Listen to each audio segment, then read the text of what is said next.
配信始まってるよ。にゃーに好きだなそれ。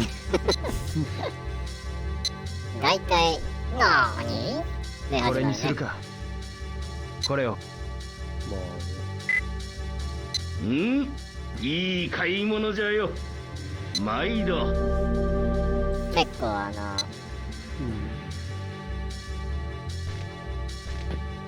なんだっけ、サシャナゴンだっけ。旧サシャナゴンだね。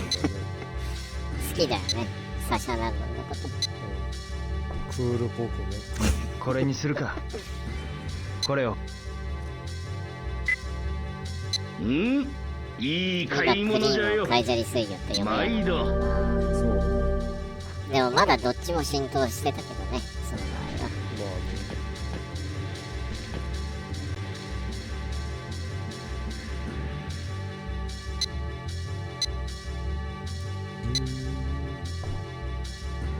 これにするか。先週買いそびれてたやつね。秘伝書？いい買い物じゃよ。毎度。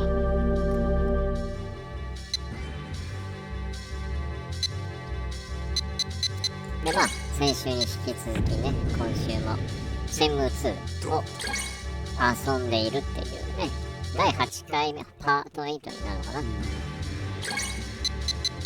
どうなのかな、半分ぐらいやったのかな。まあだと思うよ。だってここから空路に行くっていう、まあ先週事実上空路にはたどり着いたけど、今戻し作業で、この技の秘伝書みたいなのを買いに来てるからね。これミスると買えないんでしょ。ここでしか買えないんでしょ、確か。後で買える技もあるけど、ここでしか買えない技もあるから。じゃあ一回これ買いそびれたら二度と買えないという。そうなんだ。このゲーム戻れないんだね。じゃあ実績、ここで買いそびれると実績コンプできないと遊び直さない限り。結構痛い出来事になってしまうんだなるほどね。まあ実績符の中でもお前の場合はとにかく実績を稼ぐじゃなくてコンプリート数を稼ぐタイプの実績符だもんね。コンプは頑張ってますね。港南街のこの間50万実績これは持っていたな。意外と頑張ってます。俺そんなにそこまでじゃない、そこまでバカみたいに遊んでるわけじゃないけど、でも12万実績だったかな。まあ俺の遊び方の割には取ってる方これはそもそもアカウントなかったからね。そうだね。そういうのにもともと全く疎かったから。俺はね、別に実績どうでもいいと思ってたから昔は本当に根っからの、パッケージ派で3の後半、Xbox まで前半、Xbox まで前半ぐらいかなまではそうで、別にオンゲームとかも遊ぶタイプじゃなかったから。昔できなかったもんね。住んでたところ環境的にね、変な家に住んでてケンミンさんつなげられないような環境にいたんだよね。改まった顔じゃのう。結構引っ越しが多かったもんだ実はからね。ワンチャイを離れる妙な家に住むこともあったんだよね。空論城です。空論城になぜじゃ。修験たちって人に会うためです。やはりな。経過から話は聞いておった。経過さんから聞いた話って？お主が香港に来た目的が修験たちにあるらしいとな。おそらく経過も周英さんから聞いておったんじゃろう。そうだったんですか。今までありがとうございました。礼を言われるほどのことはしとらんよ。それよりずっとさ、気を引きこの締めてゆくんじゃぞ。型を崩さずに、はい何事もないかのようにスラスラーと会話をしてるよね、ヨーグルト。さすがしかもトレーニングすると絶対に攻撃当たらない、さすが達人だよね。もう買わないとな。やって稼がない。そうだね、今のうちに。すいません。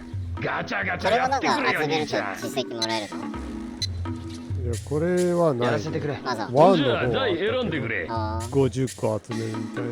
あよし。ばあちゃんこれだのやつやってる。はいよ。ワンって実で、なん績かやる。投稿してた？掛け金は前払いだぜ。結構きつかった？一部のいや難しくはないけど、まあ取りこぼせるのと一部が効く効かないがあるから念入りにセーブしてもらったかどうかを確かめながら遊ぶしかなかった。ああ、なるほどね。何個かちょっと微妙だったから少し戻し作業をしなきゃいけない時もあった。実績を取るのに。スペース入る。やられたね。スペース入る。スペースあるよ。よっしゃ。もう一回どうだ。遊ばせてくれ。ほんじゃあ台選んでくれ。遊ばせてくれ。よし。ライスも好きこれだ。はいよ。で、なんかやる。なんか昨日掛け金は前払いだぜ。ライスの関町が珍しくバズってたんだけど、あ、そう。ツイッターでなんか本当に、実は昨日あった実話で他の芸人と飲んでたら店員さんが来て、今までのお会計はカビラ J 様がお支払いになってくれましたって言われて、やられたね。でそれでカビラさんってなって、勝負は店員これからがこれから。やるしよなかも楽天カードでって言ってライス関町芸人一同くーっていうツイートだったんだけど、ね、やらせてくれ。ほんじ珍しくゃあ台選んでくれ。関町さんバズってたよ聞いてる？あまりにもその突拍子のないよしこれだいきなり人物じゃあだ何回やるんだいきなよ。りカビラ掛け金は前払いだいきぜ。なり J いきなりステーキならぬね、いきなり腹ペコで J 男塾の J じゃなくて J じゃなくてね、1秒で100発殴れる J じゃなくてあ、そうだっけ。男塾呼び返さないとな、懐かしいな。はいよ。いや、あれ1秒で10回殴れるだあ、そうだっけ。見返すのあれってアニメなんかどっかに流れてる？アマプラとか DMMTV とかやらせてくれ。 UNEXT ほんじゃあとか台選んでくれ。ジャンプ系なんかちょっと微妙だよね。よし。これだ。よし。じゃあ何回やるんだい。東映も掛け金は前払いだぜ。サブスクのがあるから東映は少しシビアなのかもね、貸してる数を。かもね。今コメントが来たんで、ちょっと海外のユーザーさんね、いつもコメントください。サリエルさんね。Hi Sawyer, you gotta come from Sawyer. Sawyer says hello there. How are you doing today? How you doing? I guess alright. Yes, you're 結構な腕前じゃねえか。So I guess then. Oh yeah. 勝負はこれからこれから。や It's るよな。 grinding you now. Yeah, it is kind of getting 遊ばせてくれ。 hot and ほんじゃあ steamy. 台選んでくれ。 Thanks for the comment, Sawyer. How are you doing? Hope you're doing good. You were saying that you're not doing that great the other これ time, だ。 so よし。 actually じ we ゃ were あ何回や a る little ん worried だ about い。 you. 掛 We け were 金は hoping 前 that you 払い were だぜ。 doing fine and everything. Yeah. No, I was worried I put you to sleep from my terrible playing with perfect guard. Sawyer says melting in these 35 degrees. Yeah. It's pretty rough. Over here too in Japan it was like 結構な腕 like 前じゃ yesterday ね it was え like 34 in the area that we were at. And the humidity was like 勝 just 負はこれ terrible. からこれから。 Yeah. やるよな。Saliev says, Yeah, oh, come on. Sokka. I love nothing more than Mata watching kite people kure. messing in my favorite games. That's good to hear, huh? Yeah, there's some really awful messing. That's a relief to hear. There's a lot of messy fighting. Yeah. But somehow got through Perfect Dark though. Yeah. Yeah, the last boss is kind of tricky if you don't know what to do, huh? I lost all my bullets and was like on my death's on the edge of death and had no idea. So Bourbon here checked info on how to beat the boss, and I barely beat it with just getting bullets from the small aliens that come out of it. Yeah. Saliev says, are you leaving Perfect Dark for Saturdays and this one for Tuesdays? Yes. Yeah. We have the Japanese stream on Tuesdays and the English stream on Saturdays, and we actually just wrapped up Perfect Dark at the end of last weekend. So Jenny's contemplating on what to start this Saturday. Huh.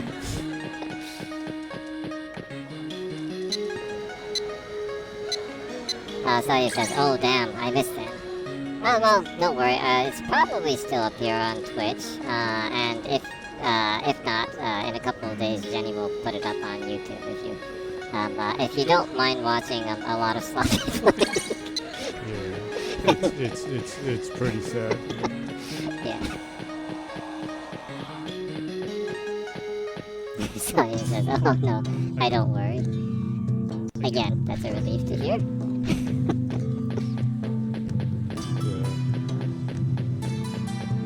I shockingly found out that I was like constantly killing Peter Molyneux, and I didn't know. Yeah, we beat the game and we were watching. Since all game credits, the credits go by so slowly. Unlike games now that it's like a blur. It's a blur that lasts for like 10 minutes right now, right? With games, because like 9,000 people work on every single game. So, anyways. Since you can read every single name very, very clearly, we were just watching the ending credits, and we were like, we were talking during the stream. It's like, Jenny happened to kill a random NPC, and was like, you know, that I think you just killed Peter Molyneux. And it's like, yeah, but Saliev was saying that it's rare employees that are in the game. Maybe there's some rare employee that looks like Peter Molyneux. He's English too. And we were watching the credits, and it said, special thanks to Peter Molyneux. And like, we were like, oh my god, you did kill Peter Molyneux. That was kind of fun to see, though. Yeah, it was funny, Yeah. Joking about it, and it turned out it was him. Yeah. Peter Molyneux is English, right? Yeah. Yeah, okay.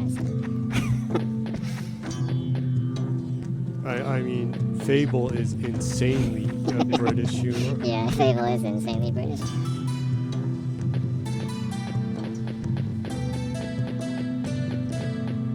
Saliev says, that guy is an asshole, if I remember correctly. He is a very, very challenging person, I guess. He was actually kind of nice the other day. He was saying that he really liked the new Fable trailer. It's like it captures the kind of the essence of what they were trying to do originally. He was happy about it. So, I don't know, maybe he's rounding out the corners a little bit as he's growing 実 older. はワンチャイを離れることになったんです He's working on NFT games now, though, so 空論城で I don't know, maybe he's an asshole. やっぱり主元たちを追うのかい。えまあ周英さんから話を聞いていたからね。あんたが香港に来た目的も。えそうだったんですか British aspect of Oh, it, maybe. but Yeah. in a way, 今まで that's the あり song がとうございました that made- 私は締めっぽいのが苦手でね。別れの挨拶なんていらないよ。 I'm saying this as kind of a compliment, I guess, but playing Fable, it does kind of give you the impression that it was designed by 最後 someone ま that で might や be り an とみ asshole. な。だけど無駄 It に allows 動 you こ to うと be するん an じゃない insane よ。 asshole in the わか game. りましたありがとうございます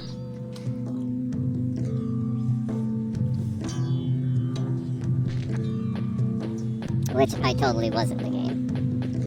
Yeah. Oh, okay, well, sorry, Sawyer says, could you lower the volume of the game a little? It's a bit hard to hear you with the voice distortion and Chinese music at the same time. Okay, I'll turn the volumes down just momentarily. Let's see. Okay, I'll bring it down to about that-ish. And the voices down to about here. Well, okay. Tell me if that's any better. If the voices are too low or the music or the game voices are too low. 1本5ドル Tell か me. It's kind of hard to tell on the monitors. Yeah. Okay, Sawyer says, yeah, I hear you later. どれにする Okay, か well that's a relief because like with the monitors I'm using, it's kind of hard to tell. Yeah, I was listening back to check on the perfect dark one, and the part in the facility is like insanely loud. Yeah, it's kind of weird because like I don't know what it is, but like I try to keep the settings the same every week, but even with that, it kind of goes up and down. I don't know what it is, so I have to adjust the levels all the time, and then the monitor that I'm using, the headphone monitors that I'm using, it doesn't seem to be exactly the same sound volumes as the stream, so I should probably put the headphones in a different, like, smartphone or something and check the volumes once the stream starts, maybe. Yeah, I should probably do that. Yeah. But thank you for telling us that definitely saves the stream. Yeah. Sadly, the shooting in the early part of last week's Perfect Dark one was insanely loud. Oh really? Oh yeah, it was, huh? It's like almost deafening Yeah. loud. That was weird too because I adjusted the volume a couple of times and it kept on going like to max again. It was really weird. Those pesky Skadar aliens were messing with your audio. Yeah, I すい guess. ません何でしょう。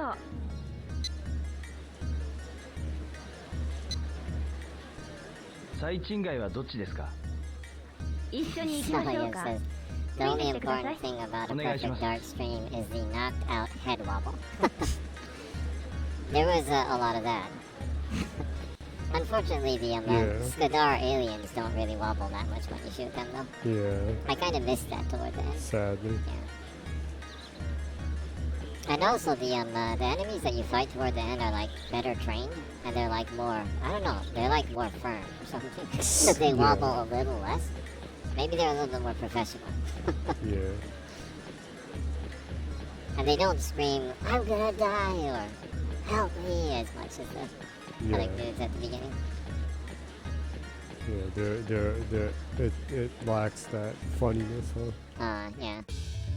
Sawyer says, yeah, I want to watch Jenny do the Skadar alien ship where you start with no weapons. 大老外の地図か Yeah, there これ were は持ってる some sad, funny いらないな parts in that. Yeah, there was. Yeah.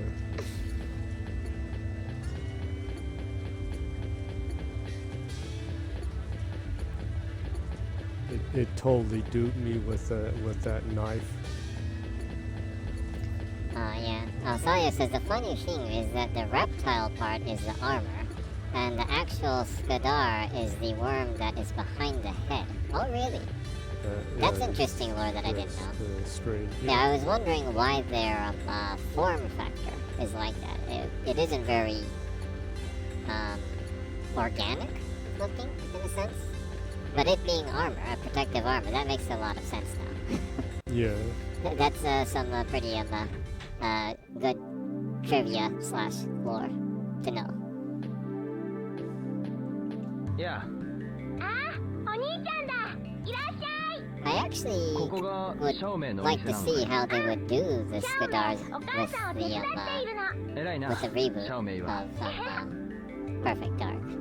Yeah. Apparently, it's still すいませんあら、葉月さん。 2 to 4 years away, though, depending on how development goes, I guess. この間は本当にお世話になりましたいえいえ、こちらこそ。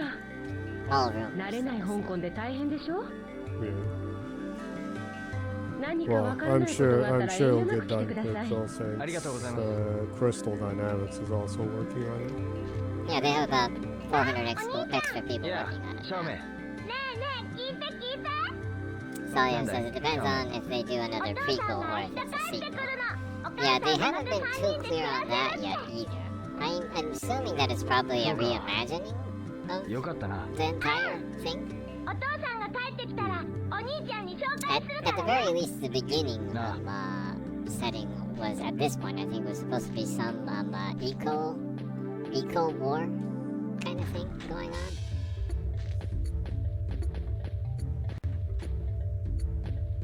With like energy and a science eco like energy warfare kind of thingy going on, and you're like a spy. Working to figure things out. So I'm assuming, I was pretty sure that's kind of the setting. Loosely, they haven't explained much about it yet, though. So I'm assuming that it's probably a total reimagining of the series. Probably. Probably. –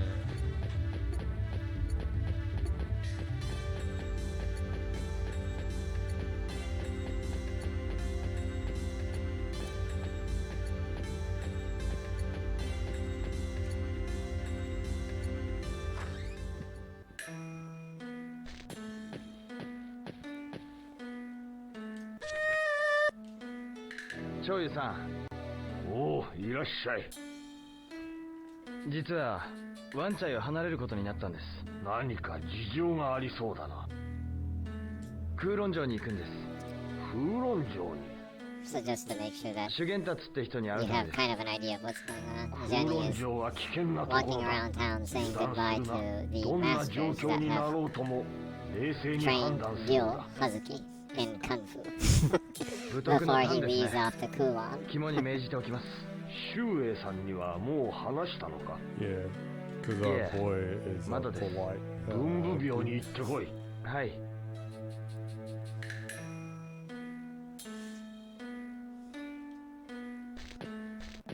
Was that going back to the thing of Perfect Dark though? Crystal Dynamics is working on that, and I'm sure Square was a total asshole about the Tomb Raider they were working on. And they were probably like, you can't use the assets and story that you were working on when we owned you. So they probably have to redo the entire game. So they got a shit ton of time before the next Tomb Raider. Oh, is you're talking about finished. the one that they're working on with Amazon right now. Yeah. Yeah, well, probably. Because like there's the thing that when they announced it of the story leaking and Square was like really pissed and like no, that's not the story like that. Yeah, well, I would imagine so because like the Tomb Raider games were made on the Square's proprietary engine, so yeah, they probably own all the assets for that. I think the newer one's being made on Unreal 5, so yeah. Yeah.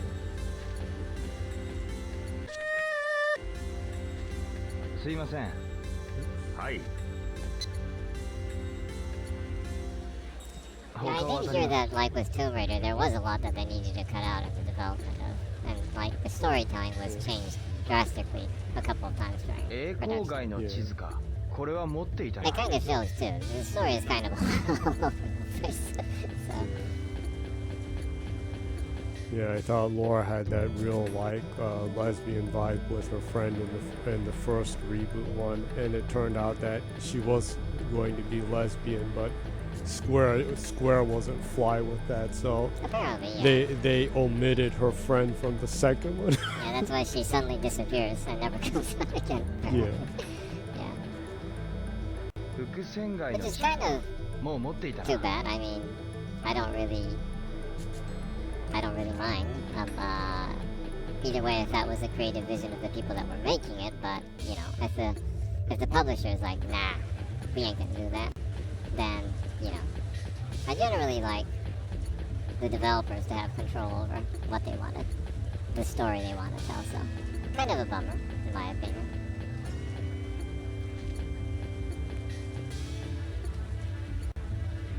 1回5ドルか。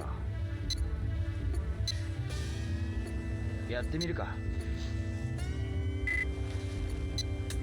そういえばちょっと今ずっと英語で喋ってたんですけど、一応日本語の配信ではあるんですけどね。もう少し遊ぶか。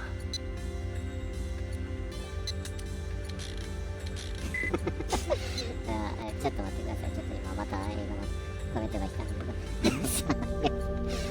Sawyer has left a comment and said, if Laura is not a black lesbian whose hobby is watching hardcore furry porn, I'm not interested. And then Sawyer says, God damn Automod, why you don't work when you are supposed to? You would think that phrase would be auto-modded.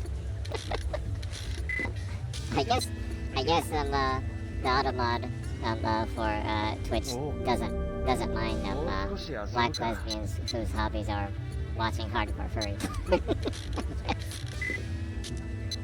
It seems to specifically be sensitive to Mexican food. I guess Mexican food seems to be a problem. Not liking Mexican food, it will insta flag the comment. Yeah. I wonder if there's a lot of Mexican engineers working at Twitch or something like that. It's kind of strange. もう少し遊ぶか。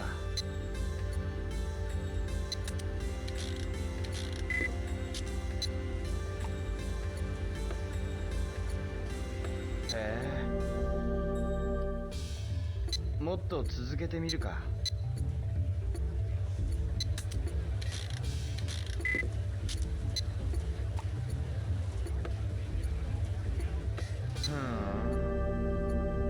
ということでね、また日本語で話してますけど、定期的に遊びに来てくれるね、愉快なね、スペイン人ゲーマーの方がね、いろいろコメントをくださってるので、今回はバイリンガル放送みたいな感じで、お送りしてる所存であります。もっと続けてみるか。英会話の勉強だと思って聞いてちょんまげ。そうだね。So it says, I'm not too keen on changing well-beloved characters for the sake of it. I'm all in for a lesbian Laura-like character, but not the actual Laura to be changed into one. Yeah, well, I understand that too. I do kind of, I do kind of understandもう少し遊ぶか。well, so I do understand that like changing a character at timings like this does kind of feel like it's kind of, it's kind of weird to be like token lesbian or something like that, or token sexual minority or token POC kind of thing does happen a lot, I think, with things, and that does kind of rub me in the wrong way sometimes. But overall, I don't know. I guess if the developers are really passionate about it for a reason, then it's fine with me. But yeah, but again, I do agree that with really beloved characters, totally changing like the entirety of what the character is. I can understand why people would be really upset about things like that, because people grew up with those characters. So yeah, so like Sawyer says, I do think probably the more interesting thing would be, or maybe meaningful thing would be, is to write in a story with other characters that actually have an impact covering that topic. Yeah. もっと続けてみるか。 In that sense, I also think it would be more interesting with developers and publishers, and even in any media, creating say like LGBTQA+ or more inclusive characters, like protagonists in first place. I think that's more actually impactful, right? Creating these new characters that are like the next generation of characters that people grow up with, that they can look up to, that represent a larger group of people. Yeah. Yeah, so it says, create everything new that you want, but leave the ones I know like they are. Yeah, I generally agree with that too. I think that actually brings more meaning, and I think it gives more chance to younger creators, and that's one thing that has always bugged me. I really want younger creators to have more chances, like in every idiom, like not just games, but any creative industry. I think younger people should have a little bit more of a weight in the creative process, maybe. Oh, we also got a comment from Mibo, aka Mibori-san. I have no idea if Mibori-san is from Japan or from a different country, so I guess I'll continue to speak in English. Yeah. Always been a mystery. Yeah. Always leaving a cryptic message that is just an emoji or stamps. Again. Again, mostly cats. It's a very strange one. It's a cat with sunglasses, Chunji, cat with sunglasses, Chunji, cat with sunglasses, Chunji, cat with sunglasses, Chunji, cat, Chunji, cat, Chunji. We have a crowd of cats and Chunji. It's kind of cool, I guess. Thanks for the comment. Oh, also we have a comment from GamerSam777. Has left a comment that is 3 dual Hazuki stamps. Well, that is there awesome. are Shenmue stamps. I didn't know there were Shenmue stamps. I didn't know. That's really cool. Thank you for the comment. Appreciate that.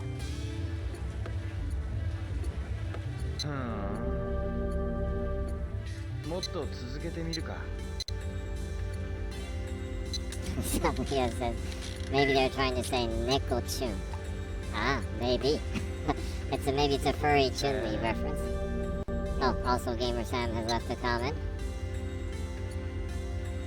of many different Shenmue NPC stamps. I didn't know there were so many. That's really cool to see, actually. A lot of ones. Yeah, if anyone can actually see the comment section, it's your chance to see a lot of obscure Shenmue characters as stamps. Well, Gamer Sam says, I made them all. Oh, that's awesome. That's really cool. I didn't know you could make stamps. That's really cool. Good. It's nice to see them.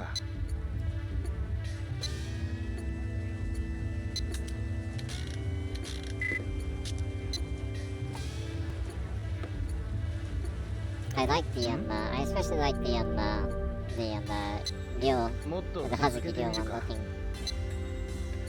to the right side. Since I'm personally I'm a big fan of Ryo Hazuki.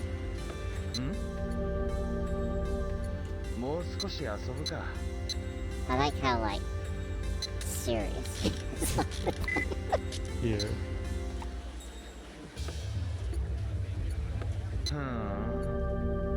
And he's like strangely stubborn. Right? Yeah. It's the youth.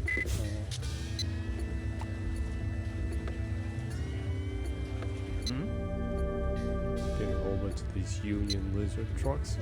Union Lizard. Gamer Sam 7 says, how about a game of Lucky Hit? Lucky Hit was it Is that the one that you dropped the pachinko ball? gambling one? Was it? I think it was, yeah. The one back there that you were doing a little bit?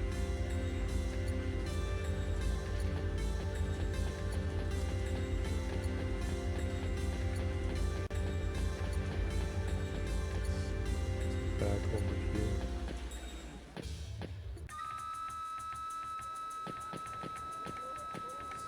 Oh, this is a different area.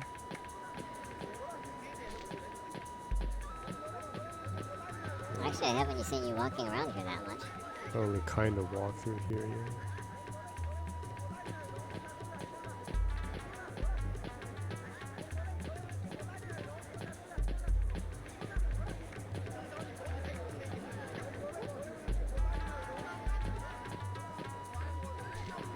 GamerSam777 says, is this the PlayStation port? This is the port that was released on the PlayStation 4 and Xbox One. That is, The high def version? yeah, I guess the high def version, that was the HD collection of 1 and 2 put together. Yeah. Yeah, so it's, I'm sure both are the same versions, I guess. So yeah, Yeah. that would be it. It's not running off of a Dreamcast, unfortunately. 栄光街の地図か。これは持っていたな。And it's currently running on the Xbox One S, Series S in the back compat mode. So Yeah. I think it's probably auto HDRs working here. It's pretty punchy colors.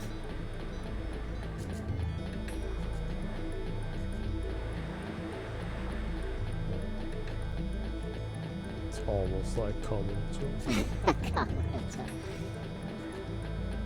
Actually, it does. I guess it's kind of with all the neon lights and everything. Surprisingly, though, the cars are much bigger than in Yuga. And Yuga Gotoku.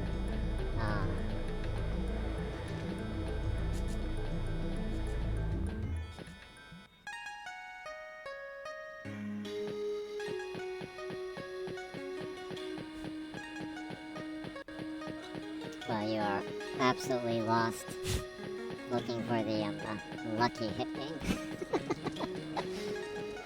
They're like all over the town, those games. Yeah.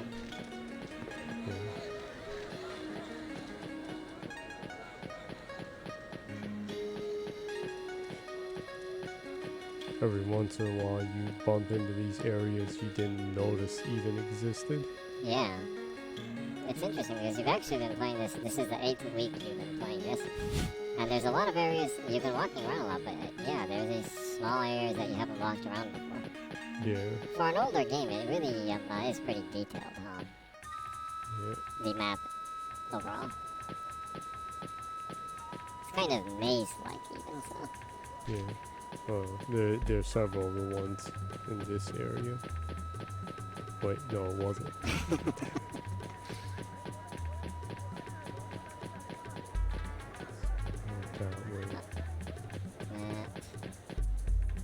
I was just over there. Oh yeah, well, since you're kind of lost and wandering around, and there are some people watching, I guess it might be the best time right now to introduce yourself. The person who's streaming this game right now, Shenmue.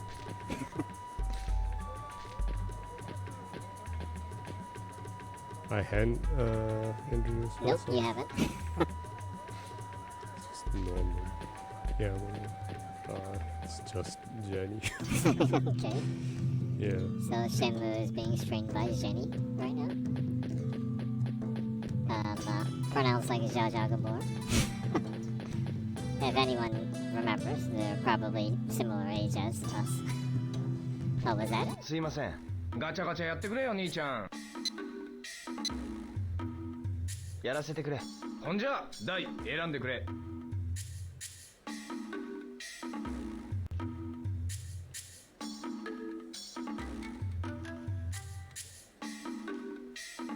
Well, gamer Sam777 posted a couple other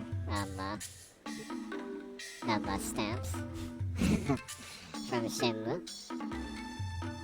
よし、これだ。 Nice, they're from Shenmue 1. なんかやる There's the 掛け金 Sanda は前 that 払いだ comes ぜ。 out. There's Nozomi-chan. There's Bob. I love Bob. And Fukuhara-san. Yeah, I really like Fukuhara-san. When I was younger, I actually I drew a couple of illustrations of Fukuhara-san when I was younger. Yeah. I like his character, how kind of clumsy, はいよ。やった kind of な、兄ちゃ straightforward ん。 dude he is. 勝負はこれからこれから。やるよな。 Gamer Sam says, how's their Virtua Fighter stuff in Shenmue set in 1987? The first Virtua Fighter came out in 1993. Well, I guess maybe it's like a Isekai Tensei universe or なん something. かやる掛け金は前払いだぜ。 I know. It's the Suzuki verse. You Suzuki. Yeah. So that's Probably. yeah. So everything that he worked on coexists in this universe, maybe. Yeah. It's not a multiverse. Yeah, it's It's kind a of- Suzuki verse. It's a Suzuki U connected universe, maybe. Yeah.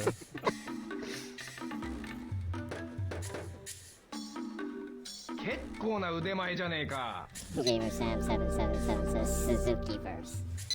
勝負はこれからこれから。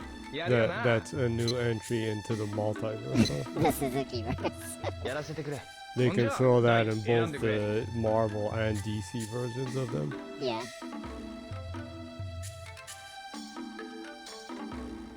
よし、これだ。はいよ。で、何回やる掛け金は前払いだぜ。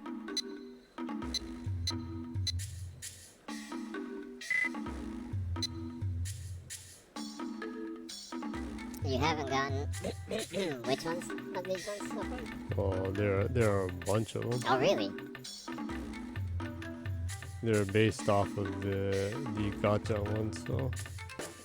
And there are a lot of the ones. It's a mix of the Virtua Fighter ones and the classic Sega arcade games. And Gamer Sam says, やらせてくれ。ほんじゃ、 and has 大 kind of a 選んでくれ。 stamp from Shenmue. よし、これだ。よし。じゃあ何回やるんだい？掛け金は前払いだぜ。Well, might wanna go check out the rest of your masters. help you with your kung fu, with your kung fu. Yeah. No, but Or you're never gonna get the cool on. yeah. Because you can, like, spend your entire time doing mini games in this game. That's what I did in the first one once. Yeah. I just kept on just goofing around and missed the ship 大選んでく at れ the。end and saw the bad ending, you know? Yeah. The degenerate Yo Hazuki. よし、これだ。はいよ。で、 You, 何回や you る？ failed 掛け金は前払いだぜ。 to seek revenge at all. Yeah. Gamer says you actually got the bad ending. Yeah, I intentionally because yeah, I went through the game a couple of times back in the day. So Yeah. yeah, I wanted to see what would happen if I just didn't make enough money to buy the boat ticket at the end. So yeah, You never got around to working at the docks, huh? yeah. I was just like. Sally says, is there a bad ending in the first one? Yeah, technically there is. The main goal in the first one is to figure out もう一回どうだ？ what people are responsible for your やらせてくれ。 father's ほんじ murder. ゃ、大 And 選ん in で that くれ。 process, you find out stuff and you figure out that you need to go to Hong Kong. And you need to start saving money. Oh yeah, like Gamer Sam says, Landy. Yeah, Yeah. you find that out and you save money to try to buy a ticket to go to Hong Kong in the Yeah. boat. I goofed off the entire summer これだ。 and didn't make any money. じゃあ何回やるんだ You い？ get 500掛け yen 金は前 allowance 払 every いだ day. ぜ。 And so I just wasted that allowance on playing games in the arcade and like just goofed off all day. The whole Doing entire like the summer. gacha and like that. Yeah, and you can actually get the kind of a bad ending where you're a loser and you don't ride the boat. Yeah. You just wasted your summer, even though your father was murdered. Kind of. おお、やられたね。 Gamer Sam says, "Land these nuts." 勝負はこれからこれから。 Yeah. やるよな。 That was funny and sad at the same time. Yeah. The watching the boat just go off without you. Yeah, that is kind of it's sentimental. Sawyer says an ending where you end up as poor and homeless. I would assume that's where Ryo would end up if he was that like 兄ちゃん、一回遊んで unpassionate きな about よ。 everything そしたら教えてやるよ。 happening around him. すいません。兄ちゃん、一発やってくれよ。 I wonder if there's like a bad ending in this one too. 遊ばせてくれ。大を選んでくれ。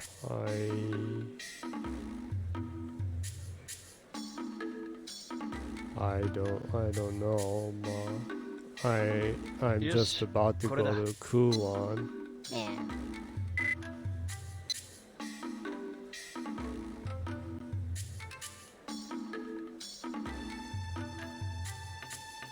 And Gamer Sam says we need an ending where Santa fights Landy. And Sawyer says it actually has. ああ、残念。惜しい。よっしゃ。もう一回どうだ？遊ばせてくれ。大を選んでく Oh, れ。 Sawyer says if you a quote.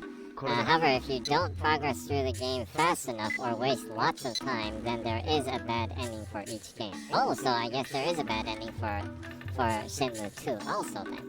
Well, then you probably shouldn't be wasting time doing all this stuff. Or you're gonna see the bad ending. まあ、こんなこともあるさ。勝負はこれからこれか Actually, らやるよな。number of days wise though, I got to the leaving for Kulon pretty fast. Oh, yeah. Yeah. よし、これだ。 So you're probably still on track for seeing the good ending. Yeah. I've just been kind of goofing now since I got a lot of money from the gambling. Oh, yeah, you were gambling your ass off. ああ、残念。惜しい。よっしゃ、もう一回どうだ。 No, thankfully, you can 遊ば save せてくれ。 before you gamble. 台を every 選んでく time. れ。 Yeah. よし、これだ。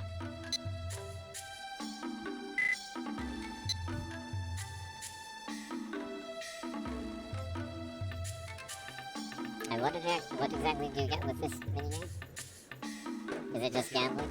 Seems like it's just よかっ gambling. たな、兄ちゃん。勝って。 Well, I'm not sure if you need more money. よっしゃ、もう一回どうだ。 Yeah. Yeah, It's more fun to やめとく get よ。気 the 向いたら gotcha また来てくれ prizes. や。 yeah.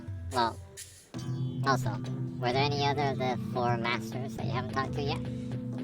I talked to 3 of them, so it should only be Oh, the last. the main master that is in the temple. Oh, okay. The hot MILF master. I'm not sure if she's a mommy, but yeah. Oh yeah, that's right. You technically need to be a mommy to be a MILF. Well, I'm pretty sure they don't, like, really, literally categorize everyone like that in that sense, but yeah.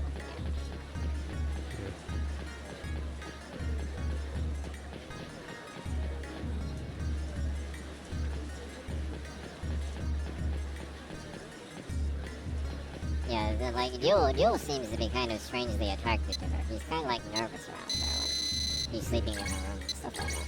Yeah. It seemed like he had some expectations the first night, huh? Yeah.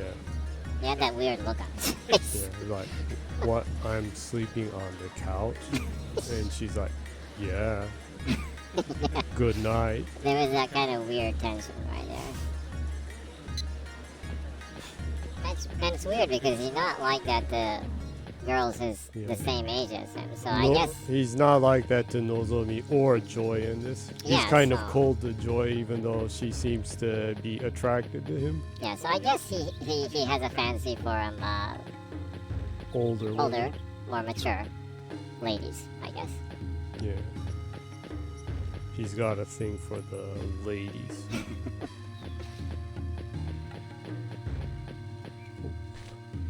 Let me see if I can talk to the other guy. Oh yeah, he is here. Guess I should say goodbye to him too. 俺、ワンチャイを離れるので挨拶に来ました。どこへ行くのかね。空論城です。やはり修験達を。ええ、空論城は危険の多いところだ。くれぐれも気をつけたまえ。ありがとうございます。老子は裏庭にいらっしゃる。ご挨拶を。はい。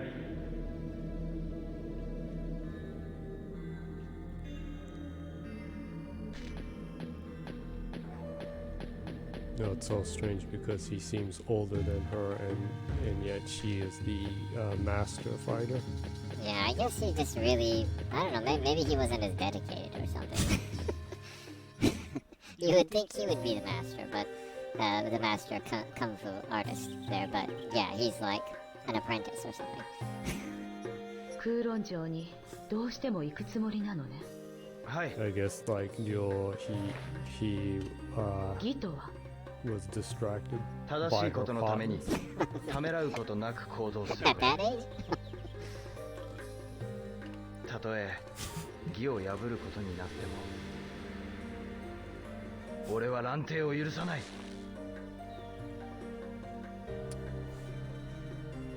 Maybe the 俺は Meebo 奴らを許 thing さない。 was referring to the 父さ master, んと母さんを殺した since やつを she 見 was つけ出すん in だ。 China dress too. Oh yeah, maybe actually. 死ぬのが知っている。 Yeah. I guess. 死有門に入るの？悪魔に魂を売っても必ず復讐するんだ。やだやだ、お兄ちゃんまでいなくなったら。必ず帰ってくる。いや、行かないで。しめ兄ちゃん。元気でな。 So yeah, says Jill has to have any blood coagulation sickness. That band-aid on his face for that long is not normal. かかってきな That さい。 is not normal. That's kind of 男性は concerning, 冷 huh? 酷非常と聞いているわ。私に手間取 It's るよ been like that since he's あなたの like 命はないわ。 was in Yokosuka in Japan. I would assume that the boat ride would be like a month or something, right? Like, I'm not sure if that's sanitary anymore. Does he change it every day? Is that a fashion item, in fact? I don't know. Maybe it's a reminder of him of when he got his ass kicked when he tried to avenge his father in the very beginning. Yeah, maybe. He's like, I totally messed up and failed then, so Yeah, it's a reminder of that. might be. Gamer Sam 777 says Master Tao is a badass. エイフ Yes.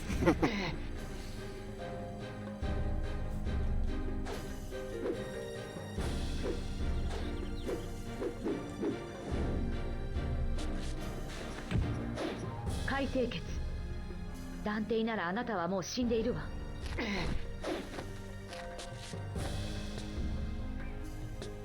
一度くらい当ててみなさい。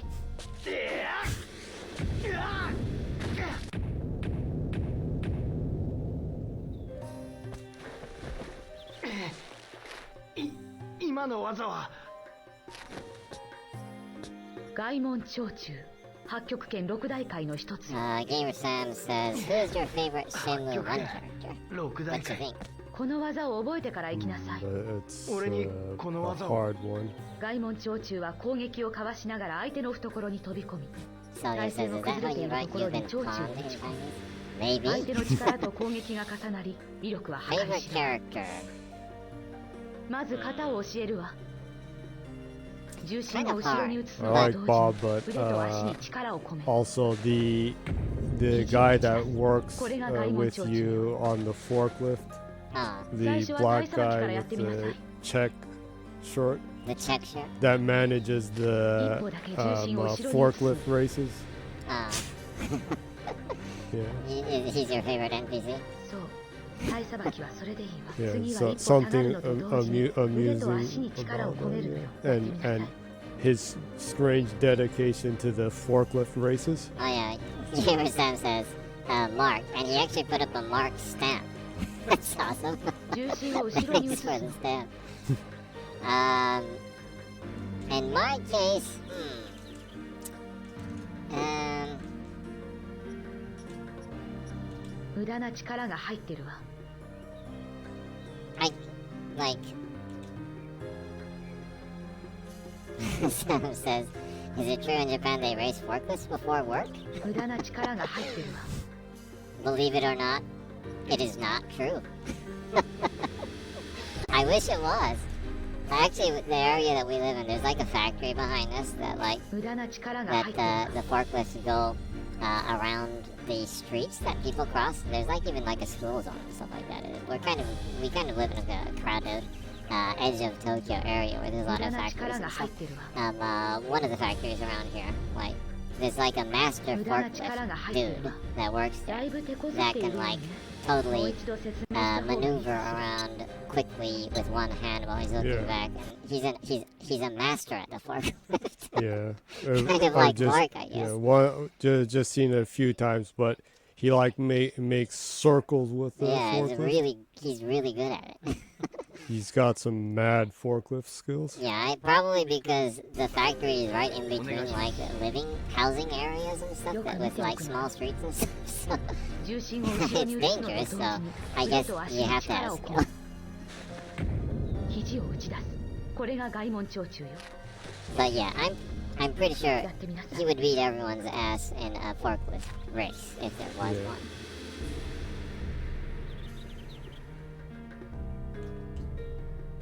そう My 大差別はそ my れでいい favorite 次は character 一歩 might 下がるのと同 I 時 don't に know. 腕と It 足 might に力を be 込めるのよやってみな Ume-san. さい I like Ume-san. Yeah, she has the everyone's どうやら型はで grandma きたよう vibe. だ Yeah. でも外門長中は相手の懐に飛び込ん There で would be こ no そ Ryo Hazuki without Ume-san. 攻撃を読むことが Oh yeah, I almost Kung fu forgot. kasaneru shika nai. Mimi is Kanki. one up there. Oh, the cat? Yeah, 彼の相手 the kid gets upset at you when you try to give Mimi a weird name. Oh, really? Yeah, Oh, yeah, that was, yeah, it was that. 本気で打ち込みなさい That did happen, huh? yeah. わかりました She's like, no, that's not a name you give a cat. She's a girl. 始めなさい Yeah.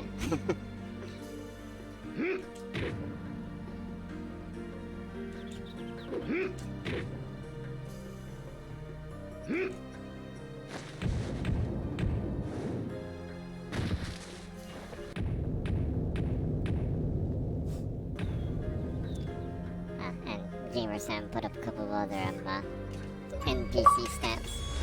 Oh, you got a achievement. A 今 rare の one. 動きを忘れないではい Or その 10 呼吸だ skills.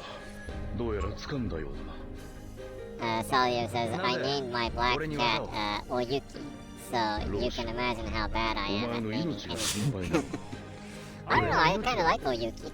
So your 邪 cat's 道 name's に落ちて Oyuki? はいけない Yeah. 憲法は人を生 That's かす kind, ため that's, だ I actually kind of like そ that. れを忘れないで Gamer-san says, I must go now, have a good stream with a Ryo Hazuki stamp. Thanks. Thank you. We appreciated all the stamps. I'm actually really happy I was able to see all these cool stamps from Shenmue that I haven't seen before. Thanks for the comments. Thank you.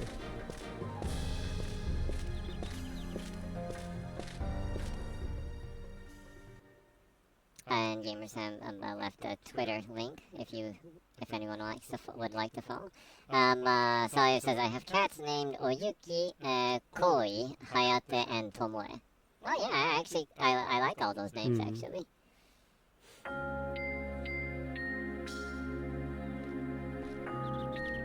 So Oyuki is a black cat. Koi, Hayate, and Tomoe. Mm-hmm. Either is Oyuki the only one that's a black cat? ものです忘れ物これ写真内緒で持ってきちゃいました老子が写ってる写真結構貴重なんですよそうかわざわざありがとう頑張ってくださいね私たちりょうさんの無事を毎日お祈りしてますからああ So it says Koi is gray-black with green eyes. Thank you. Oh, must be a very pretty cat. Oyuki's brother. Hayate has a gray tiger pattern. A gray tiger. 本当に That would be a haitora in Japanese. Cool. And Tomoe is a snowshoe with blue eyes. Ah, I love the snowshoe patterns. That's awesome. Blue eyes. I also love cats with blue eyes, but of course I love all cats. Yeah. Oh no, You have a lovely bunch of wonderful, wonderful feline yeah. friends and family. Oh no, I just realized I didn't talk to the master at the kung fu school. At the Kung Fu School. Oh, that one. Well, Well, I can just go back a little bit and skip all the cutscenes that are right there. Usual. you can goofiness. skip the cutscenes? Oh yeah. Oh, okay. Yeah. Our cat, actually is Jenny named. Her name is Luana. It's like Hawaiian or something for like, was it like beloved one or something like that? Or Well, loved one? it's happy. Happiness Yeah. or something like that? She has a smiling Yeah, face. and Jenny named her that because she's one of those cats that looks like they're always smiling. Hmm. It's really it's insanely. insanely cute in that sense. She always looks like she's smiling. Always puts a smile on your face when you see her. And she is a white and brown mix, I guess. With like the kind of the Cleopatra eye kind of pattern thing. She has the white and black kind of patterns under her eyes. Very pretty cat, actually. Yeah. She has long legs and a large primordial pulse. Yeah, she has a rather large primordial pulse. That's the flabby skin area on the lower abdominal part of the cat's body. Primordial pulse. I have a knack for saying that. Yeah, it's fun to say.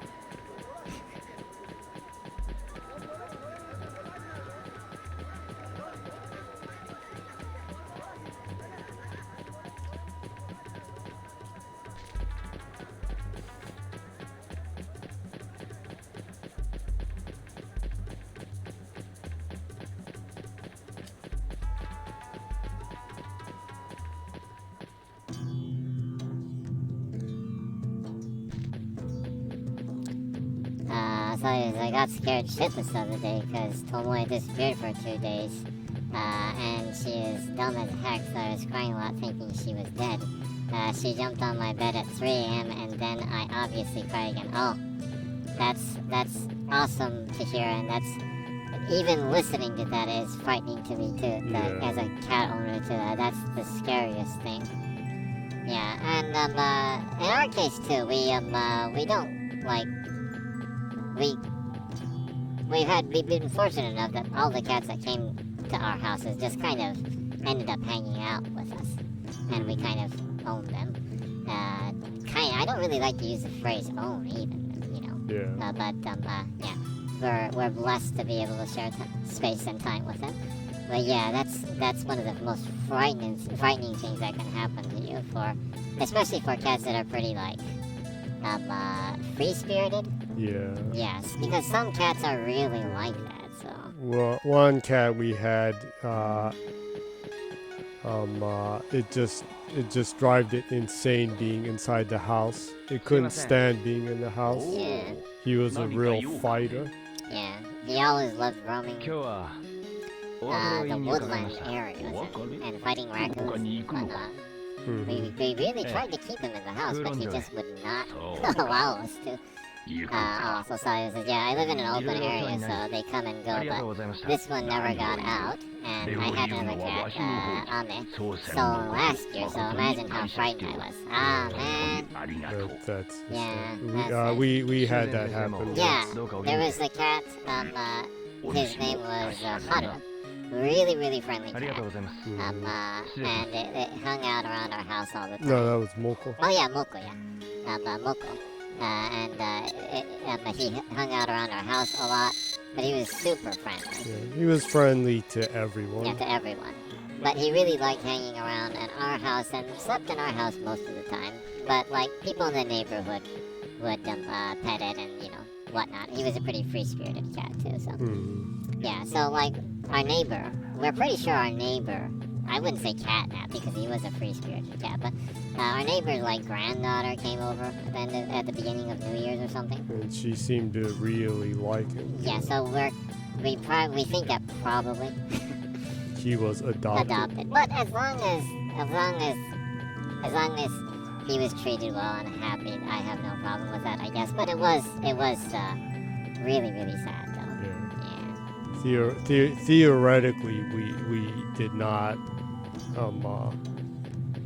Well, saying own him, it sounds weird, but yeah. Yeah. Because he was a homeless cat, and he was really scraggly when we first saw him, and we took care of him and stuff, and he got healthy and hung out around our house a lot. And, yeah. So. He spent most of his time in our house and just would go out and patrol. He even had kittens with one of the other cats, and and that was a really good memory. But he went out of his way and brought the kins to us to show off his kin. Yeah, and his wife came Yeah. over too.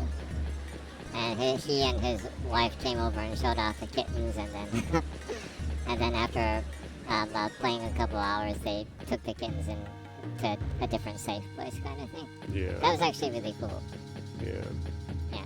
But that was when we were living in an area that was A little bit in the country. it was in the countryside. So yeah, currently we're living in a very, very busy area in Tokyo streetwise. So yeah. Luana that's with us right now is totally in-house cat. Because yeah, unfortunately, there are a lot of stray cats in this area, but yeah. Yeah, sadly, once in a while, we hear that cat was run over like Yeah, that. どう that's しても行 just くつもり so. なのね。 Yeah. That I was like, yeah, that just you feel そう、 bad all day when you hear Yeah. things like that. かかってきなさい。 Yeah. But fortunately, a fairly good amount of places around here try to take in cats, and they have the was it the Jotokai? I don't remember what exactly it would be in English, but there's events that try to Adopt. adopt cats and find new owners, and they're pretty strict with that in Japan, making sure that new cat owners that adopt cats will really take care of them. Yeah. So Yeah.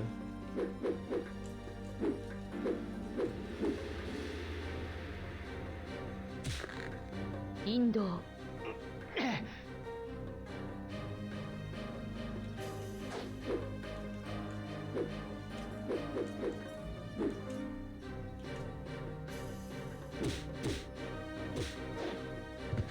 エイフ。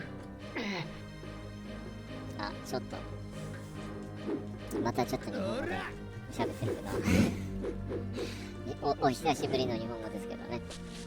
もはや英語の配信になっちゃったとは思うんですけどね。断定ならあなたはもう死んでいるわ。たまたまね、何人かシェンムー好きの多分ゲーマーさんが遊びに来て一度くらい当ててみなさい。 Twitch 用のね、スタンプっていうか自作絵文字を作ってる人でシェンムーキャラクターのスタンプをやたらたくさん作っててねいっぱいコメントでに残してくれたんでね。今小中 Twitch で見てる人はコメント欄見たら見えるのかな。ボブさんとかこの技を覚えてから行きなさい。俺にこの技を。外門長中は攻撃をかわしながら相手の懐に飛び込み、体勢の崩れているところに長中を打ち込む。相手の力と攻撃が重なり威力は計り知れない。ちょっとねインターナショナルなまず型を教えるわ。配信になっちゃって猫話に猫話に打つのと同時に腕と足に力を込め話してたからですね。肘を打ち出す。これが外門長中よ。最初は体さばきからやってみなさい。Just briefly explaining in Japanese, since for a second I totally forgot that it was a Japanese stream, but that's okay. Yeah. We're really loose, and we never get comments in 体さば Japanese きはそれ anyways. で、次は一歩下がるのと同時に腕と足に力を込めるのよ。 I don't think I'll ever get comments in Japanese, so. Maybe. Who knows? どうやら型はできたようね。 But anyway, we were 相 just 手の explaining 懐に飛び込ん briefly でこそ進化を発揮する。 about this Shenmue 攻撃を読むこ stamps, とが大切。 and クンフを we 重ね were るしか talking ない about。cats over there and stuff. So. 歓喜。はい。 But anywho, I'm really glad to hear that Yeah. that 歓喜の攻撃をよく読んでタイミングを合わせるのよ。 and yeah, that's such a relief 手 to 加減は無用よ。 hear 本 things 気で打 like ち込みな that. さい。 It is really frightening. わかりました。 Yeah. 始めなさい。はっ。いや。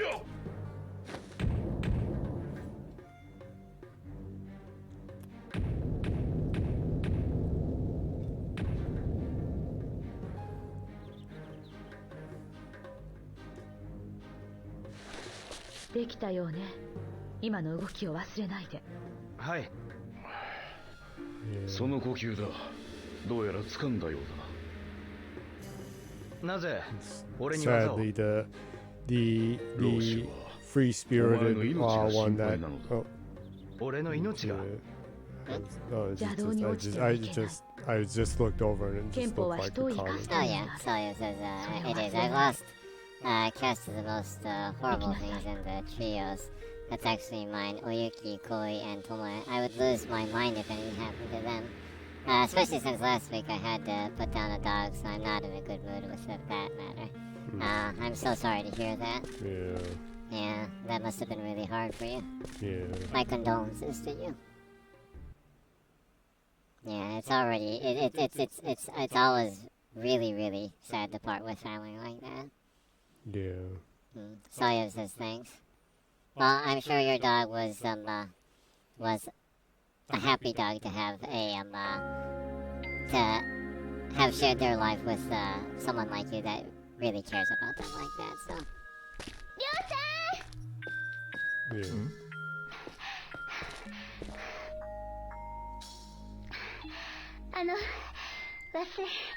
物です。忘れ物 Yeah, it's always sad. Yeah, that's something you just never get used to. 写真内緒で持ってきちゃいました。 It, 老子が写ってる写真、 it 結構 still 貴重なんですよ。そうか pains わざわざありがとう me to when I remember 頑張ってくださ the いね。私たち、りょうさん cat の無事 we を毎 had 日お祈り that してますから。 it was hit by a car. Yeah. In a way, it was more painful because 元気でな he wasn't messed up, but he was hurt bad, and We had to take we him had to to the take vet. him to the vet, and he sadly died at the vet. 本当に Yeah. どうかお元気で。 Things like that. Well, they never get easy, huh? But still, it's always, you know, I'm always thankful for being able to meet those wonderful, beautiful spirits that you're able to share time with. Because that particular cat, Totoro was his name, but was a really, really special cat that almost felt kind of I don't know, almost felt like it was fate meeting him, because he was always you know, kind of sick, but we tried to take care of him and everything, and he really helped us get through a hard time too. So, Sawyer says, I lost my mother last year on the night of December 24th. Imagine what a Christmas it was, man. That's so sad. I'm sorry for you, and my condolences again to you and your mother. Yeah, that's really tough. Sorry to hear about that. You know. Must have been really hard for you. I'm sure it still is. I couldn't imagine how that would be. Yeah, we lost our father 3 years ago too, and yeah, he had kind of a hard time with his health at the end. So yeah, so my feelings are with you about that. It is really tough, huh? Yeah.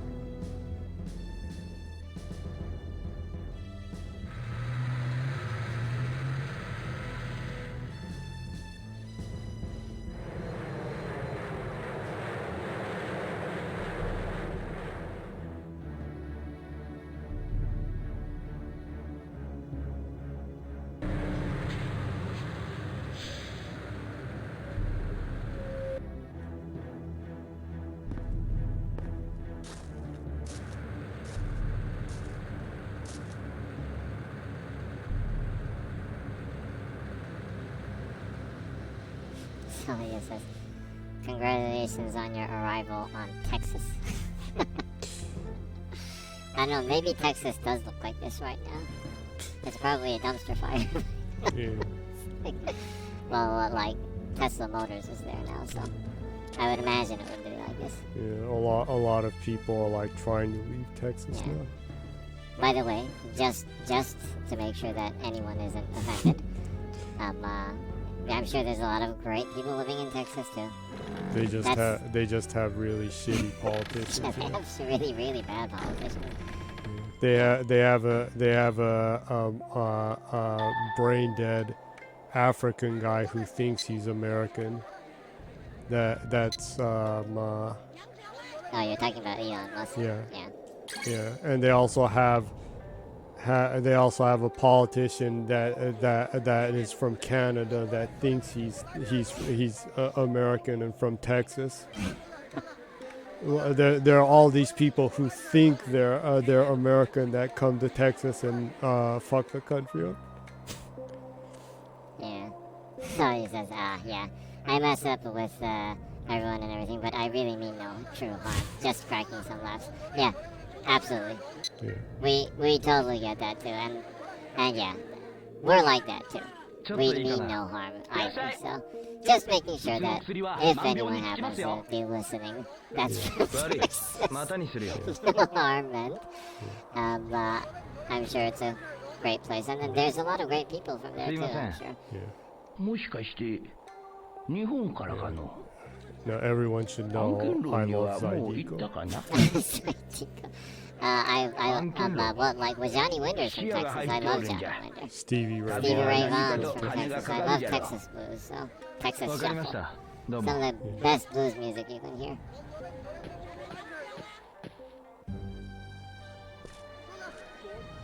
And Terry Man from is from Texas, so Yeah. こっちが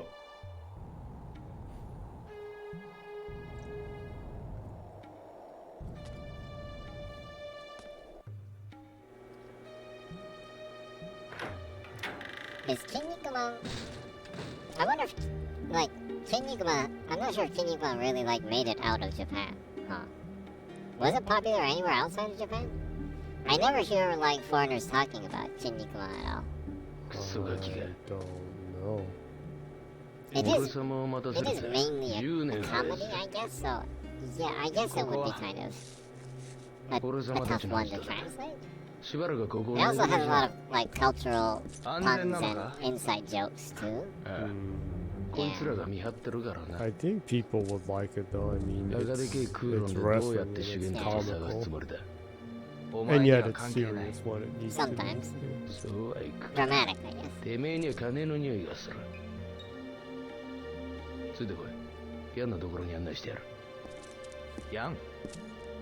修験達の息の I know かか they're ってる they're going to release a new Shouldn't that's no animation. idol of it.が Maybe it'll catch on then. Kinnikuman? Oh yeah, well recently there has been some long time running Japanese manga that have recently become animated that kind ヤンの of 店は案件論に got ある。 popular even though 行 they've く been ぜ。ついてこ around for a while. Was it like Grappura Baki? Yeah, that's finally starting to Yeah, I've catch on seen, because some people talk about that has been legendary for just being batshit crazy. Yeah. It's totally non-correct martial arts, but it's so over the top. People love it. Yeah. Yeah. Well, it's been loved in Japan for a long time because it's so really, really over the top. But yeah, I hear some people from the West that seem to enjoy it. So I guess at least things like that with newer animated versions, I guess it does reach a wider market now. Probably because of stuff like Amazon Prime and Netflix and Disney Plus and whatnot, I guess. Yeah. Yeah. Probably the biggest thing for those is that it's become more accessible. You don't need to pirate this shit anymore. Yeah, there was when we were younger and like when we were in Boston, there was Oh, so yeah. much pirated anime back then. Yeah, I can't say it too proudly, but when I went to the Comic-Con, I bought a pirated version of the Street Fighter animated movie. Yeah, because at that time we had no way of accessing it. We wanted to see that movie so much, we just bought a pirated version of it. Yeah. Yeah, and it was so worth it. It was so worth it. It was so worth it because you got to see Chun-Li's real boobs. The shower. Thing. Yeah. Uh, that's a no-no now. Yeah, it's a no-no now. It was barely okay then, I guess. But yeah, but that movie actually has some really, really great choreography for the fight scenes, though. So Yeah. it really does have some fantastically animated battle scenes. If anyone's interested. Yeah.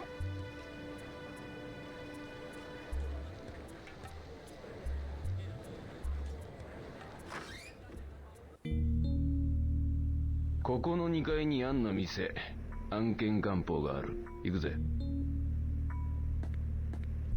Cool pawn shop. Great view pawn shop.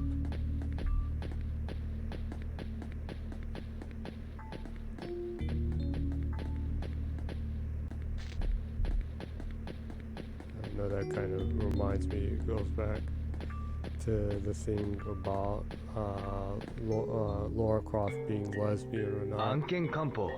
I think that's still acceptable, but it still makes me upset that they made Tifa's breast drastically smaller in the remaster. ここが。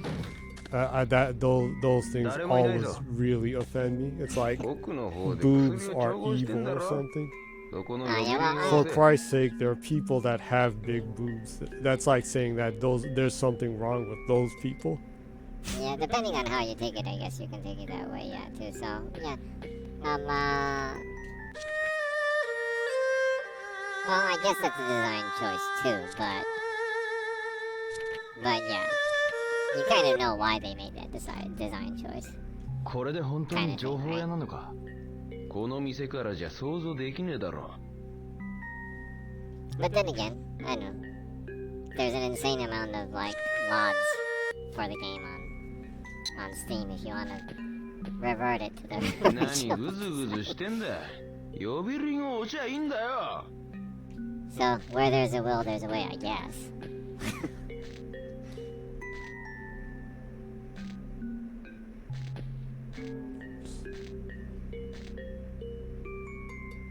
What? Saying to ring the bell. I'm trying to find the bell. Is it? It's right there in front of you. Can you like zoom in on the bell? Oh, I know. 時間がもったいねえだろ。さっさと呼び鈴を押せ。He's getting irritated. Yeah.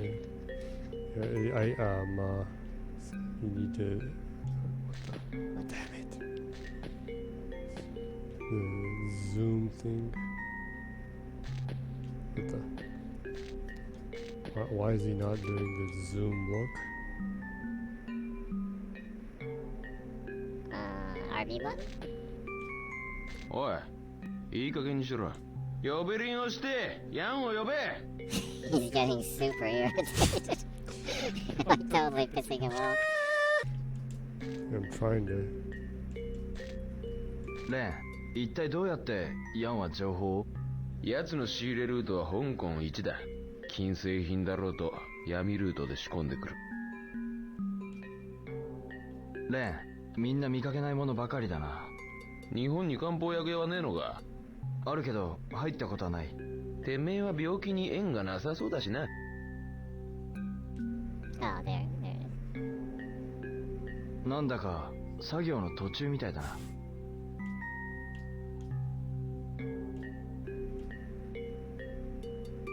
もういい。俺が呼ぶ。You actually got him to do it. Is that what you're supposed to do? ゴロつきが何の用だ。面倒なことならごめんだぞ。てめえが話しな。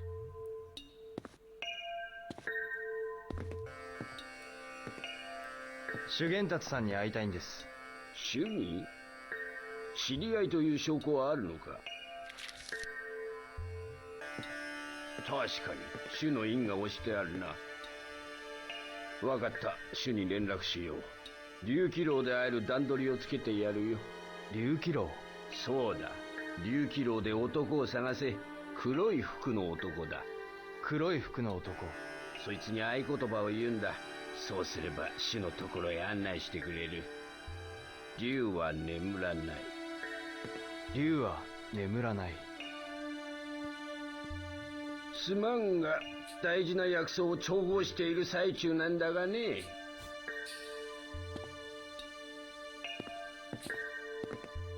That like really doesn't look like medicine though. That white powder. Some 竜 breaking キロがどこ bad か shit. 調べて。 Breaking ま bad. 頑張れや。お前は Some 行かないの methyl か。 cocaine. ここらトギーの暴れだ。面が割れてる俺様がうろつきゃどうなるか。ま、てめえ一人の方が安全なんだよ。そう言いながら何か企んでる顔だな。なんとでも言え。あばよ。竜キロ Dancing dragon building. Dragons don't sleep.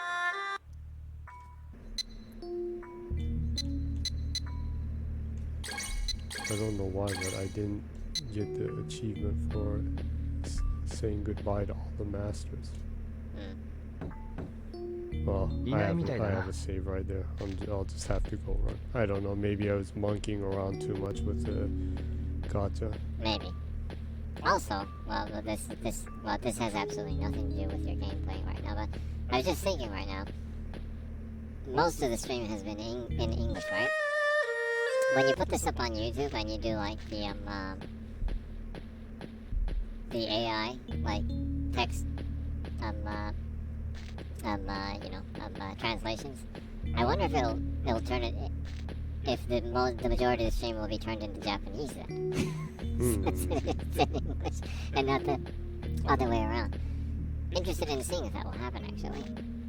Yeah. I wonder if you can kind of like throw the auto AI translations off by like speaking in Japanese and English and stuff. すいません。 Getting them all whacked Yeah. because of that. I wonder if it'll get wonky. お金に困ってたら Kind of interested 相 in 談 seeing に it, 乗ってあげ if るわ that will よ work. お兄さん初めてね I have no idea. ええ。 I've never really じゃあ tried これあ that. げ So ちゃ I don't know. Might just show it in English, huh? うちのパンフレット買い取り価格が I 書い don't てあ know るから how smart the translation feature is, or if it'll like automatically do it in Japanese. やめておきます。 Well, I know it will do the auto subtitles in Japanese if you set it. I guess maybe it's a matter of if you set it or it manually will do it depending on your region. Maybe.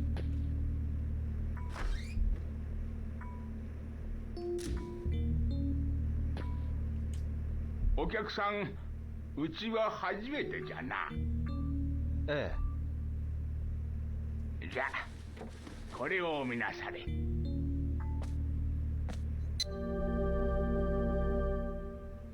うちのパンフレットじゃ。買い取り価格が書いてあるから。で、何を売りたいのかの？え。いえ、やめておきます。そうか。まあ。いらっしゃい。お持ちの品をいい値段で買い取りますぞ。すいません。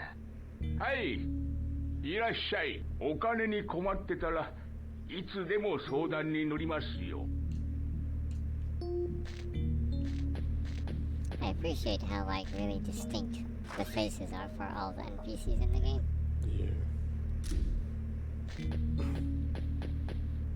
You don't get enough of that. Yeah, I'm sure it was a chore for the people doing the textures and everything, drawing in the textures and everything, but at the same time, I'm sure it was a lot of fun too.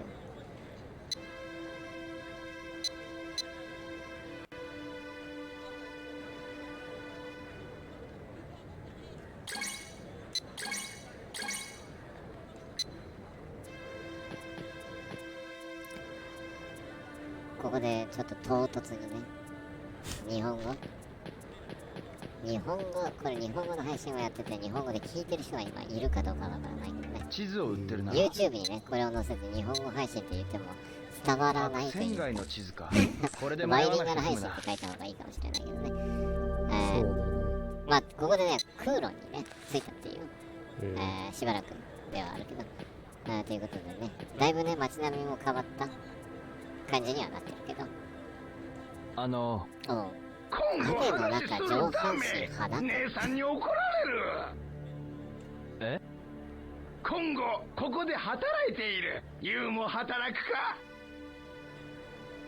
いや、俺はここバイトできる。荷物運ぶ。マネー入る。ああ、バイトしたいか？姉さんか今後に話す。オッケー？わかりました。癖強いね。猫おじさんの香港バージョンなのかな。大癖おじさんだね。大癖おじさん好きだな。でも俺愉快だね。またこれやるんかいや、こっちのものなんだろうなと思ってただ見てたよ。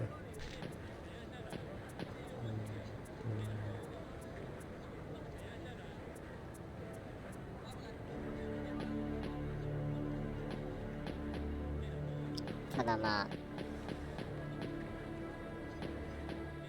空路には着いたところではあるし、配信も1時間半を過ぎたところではあるし、大きく話が展開する前にそろそろ締めるのも悪くないかもしれない、ね、天津街の地図か。これで迷わなくて済むな。ああ、そう。いや、ユウはどう思う？もっととりあえず次の起承転のところまでは持っていきたい。起承転のところまでは持っていきたい感じ。まあちょっとだけうろうろさせて、まあ一応空路見てやってみたいな一応まだ2時間はしてないでしょ。まあね。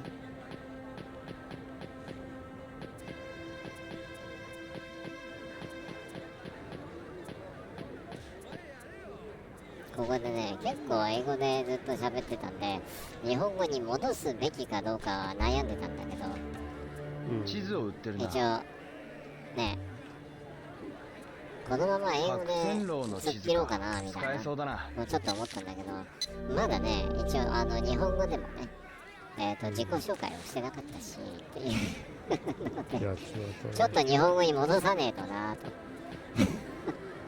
また謎の格闘のやつ。そうだね。ということでね、もうそろそろね、1時間半過ぎたところだし、本来だったらもうすぐ締めの準備をし始めるぐらいな感じなんで、そうだね。自己紹介今のうちにね、やっちまった方がいいかなとは思うんだけど。どうよ？ほんまやな。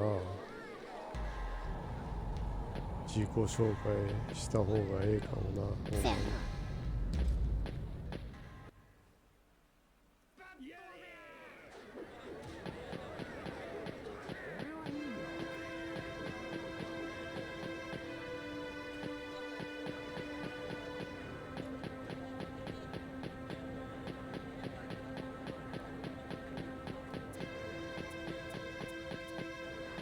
せやな。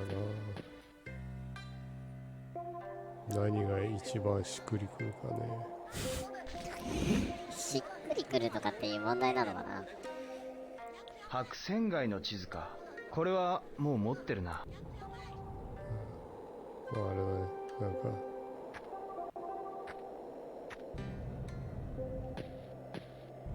なんかこの前なんか復帰したみたいなことを聞いたから、どうも異世界でも復帰したての断蜜です。復帰断蜜、異世界断蜜。ガチャガチャ。母じゃなくても1回5ドルか。やってみるか。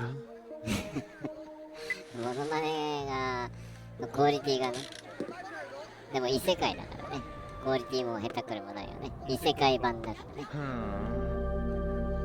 もっと続けてみるか。でも鼻声ではあるんだね、異世界で。やめとこう。歯茎ガタガタしてる。誰なんだ本当に異世界版だな。奥歯ガタガタしてる。奥歯ガタガタしてたらやばいな、もう歯医者行けよ。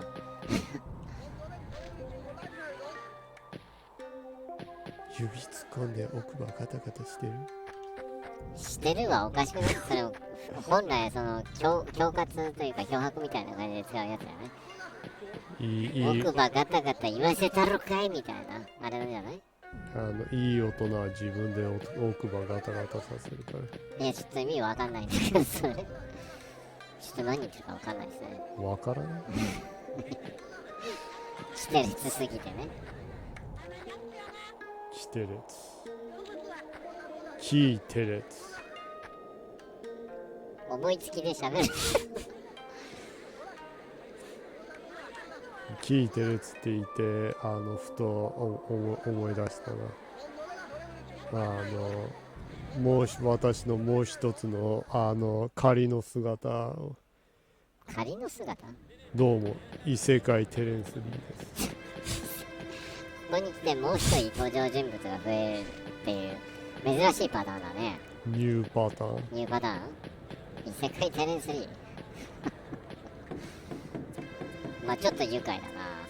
キテレツって言ったからなんかテレツって聞いてふとキテレツテレツ、テレステレンステレンステレンスリーっていうそういう流れ？そういう流れ。ああなるほどね。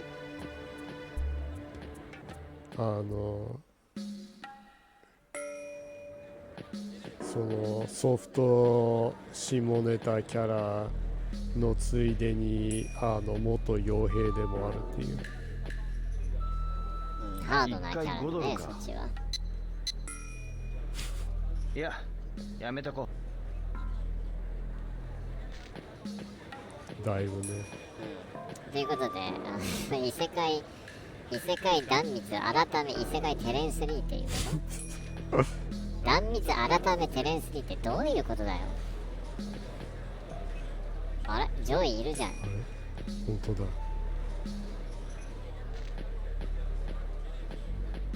もしかしてお前ストーキングされてる？りょうくんを忘れられなくて空論まで。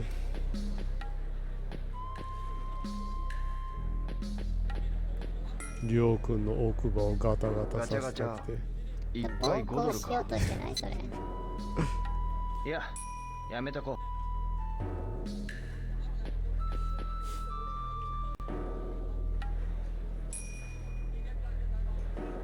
あっちの意味で。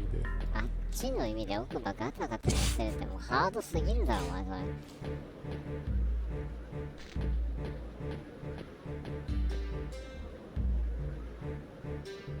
天使スロットハウス。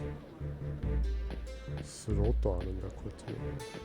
結構ガチのギャンブルがあるんだね。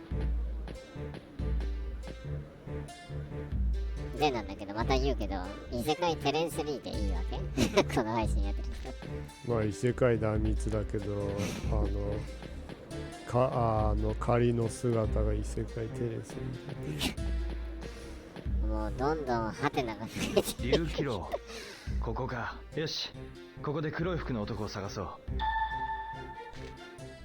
ほんとそれでいいのってはしつこく聞いてるのはお前がまだちゃんと自己紹介してないからなんだよ。さっせまあさっき言ったように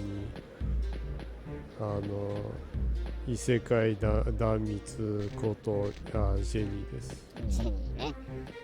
1時間39分の時点で自己紹介を初めて試みるっていうね。結構ね最長記録に近い感じかな。1時間42分ついに遅すぎるかもしれないけど自己紹介始めます。雨宮さんね。だいたい自己紹介遅いけどね君。いやでも私が悪いかね。英語でずっと話してたから。ああでも関係なくだいたいこんな感じだけどね。客と話すという一番の礼儀をなしていただろう。礼儀をなしたいんだったら、さんとか、様とかつけた方がよくないか。お客さんとか、お客様とかね。視聴者さんとかさ。お客さんやろ。お客さんお客さん可愛らしい感じ。アニュシはるかです。ひどい。お客さん。今までのモノマネの中で一番最低かもしれないな。いろいろな記録を更新してるかもな、お前の中では。最低記録を更新か。ということでね、このシェンムを配信してるのはジェニーさんです。で、このヘンテコな声の持ち主がね、ゲスト MC でね、遊びに来てる、バーボン。明らかに黒服がいるっていうやつっすよ。な。明らかに黒服。一回ね、ちょっと今しばらく日本語で喋ってるんで、もしね、外国のお友達がまだ聞いているんだったら、ちょっとハテナになってるかもしれないけど、今ちょっと英語でちらっと日本語の内容をなんかこんな感じのこと言ってたよみたいな、ことを言いたいと思いますので、お待ちを。Yeah, so in case anyone that is still hanging around and listening to this in English, or if Sally is still around, just explaining that we actually forgot to introduce ourselves in Japanese, so we're just talking a little bit in Japanese and introduce ourselves before we end the stream, since we are heading to the end of the stream right now. Just in case. So, in case, just explaining right now, so like no one feels left out. Yeah, it is important to show some manners. Yeah, because we our stream is we strive to have an inclusive space. Yeah. Right? Everyone's welcome. If we had Japanese comments on the English one, we'd answer in Japanese too, but we just don't get them. Yeah. Yeah. I doubt I'll ever get them. Wow. Old chunky women seem to scare people off here. So. I'll never say never, right?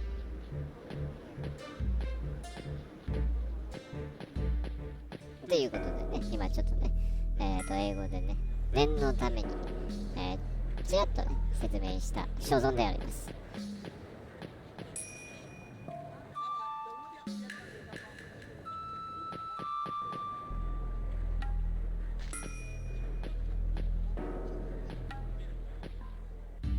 クーロン独特だな。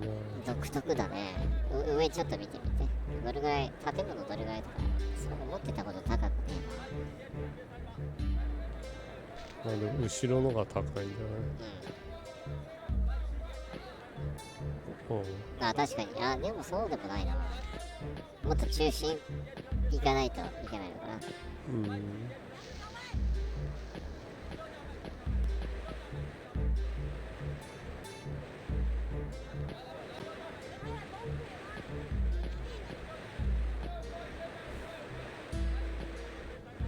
クーロンもまた独特だな。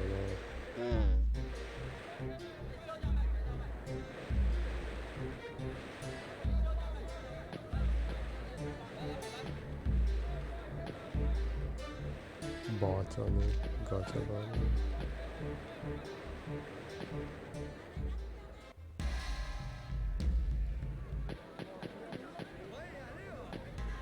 あ、ここに出るんだ。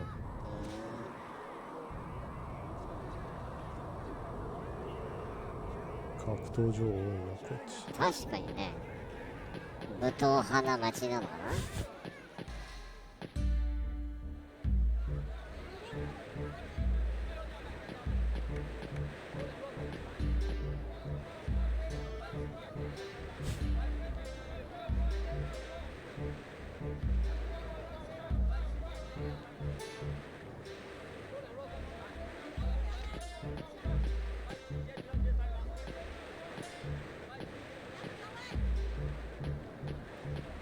チャイルね。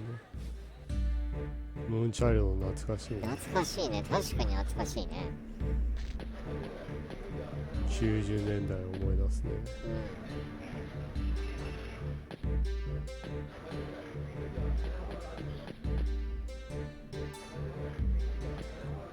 ここも古文書が買える店2個ぐらいあったな。そうなんだ。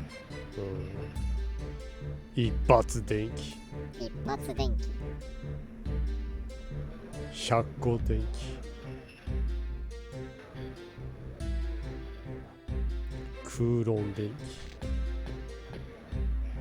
文明電気、安全電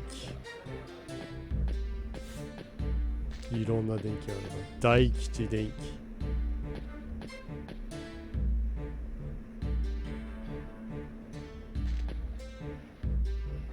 エクセレントラックって書いてあるな。ち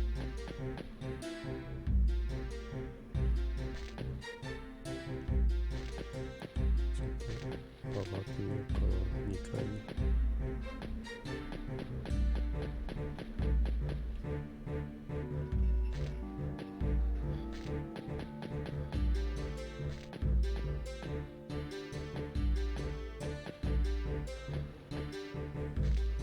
配信も終わりの方に向かっていってるから、ちょっと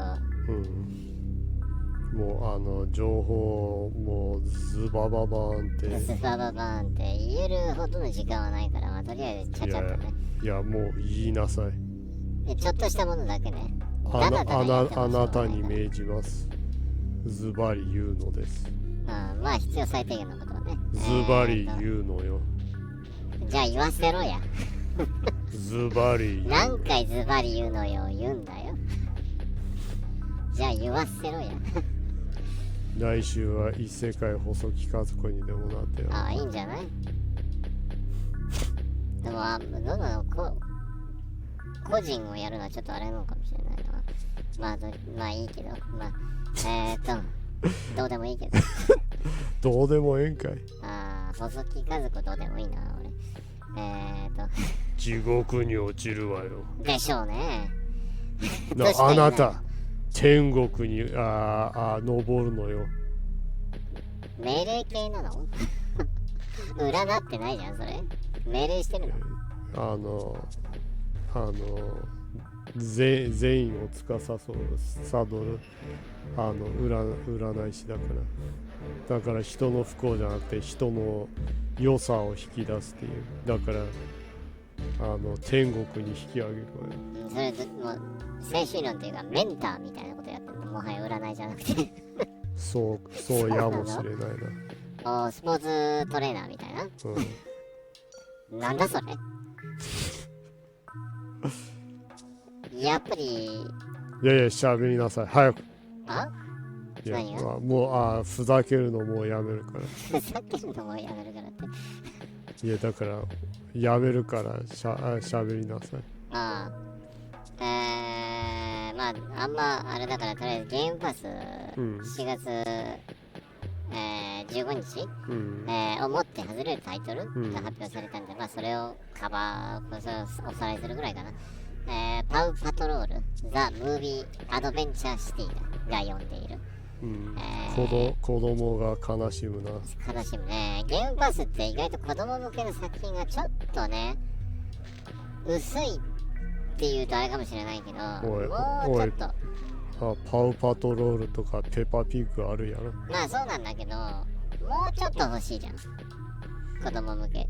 俺はいらないんだけど、でも子供のことを考えるともうちょっとあった方がいいかな。ファミリー層のことを考えるとさ。えぐいな。ここ何回あるんだ。すごいね。興味本位で上がってるけど、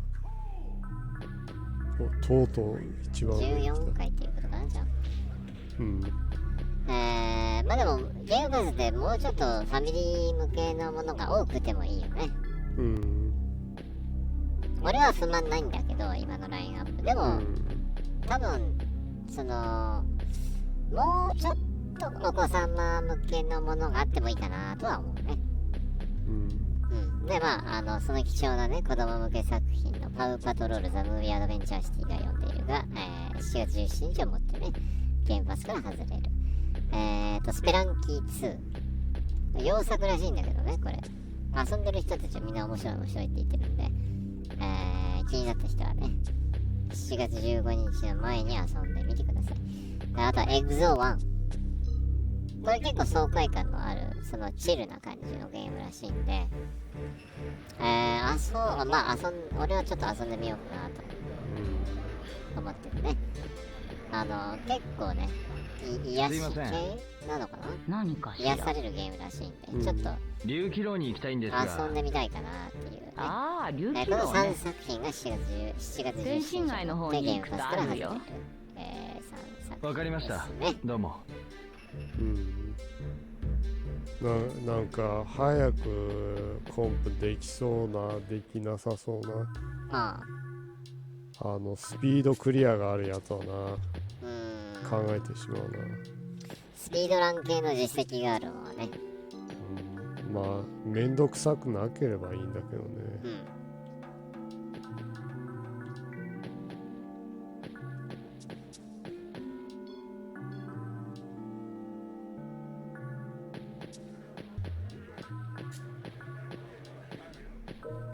あとは教えて。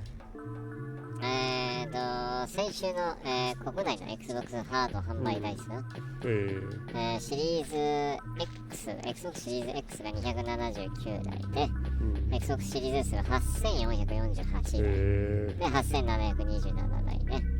今週もぼちぼち購入報告を見てるんで、まあ8000台ほどでなかったとしても悪くはない数字なんじゃないかなと。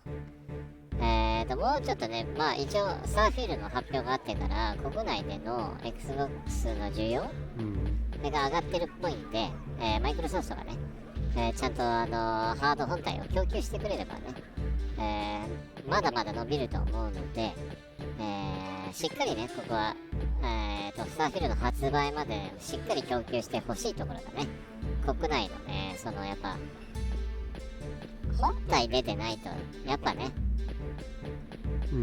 サードもサポートしづらいからさ、やっぱね、結局やっぱゲームパスあるっつってもやっぱ本体出てないと、安心してサードもソフトを提供できないから、そこはもうちょっと頑張ってほしいところだよね。ハードいっぱい出たね。いっぱい出しちゃったね。ひどいクオリティ。内容もクオリティもひどいね。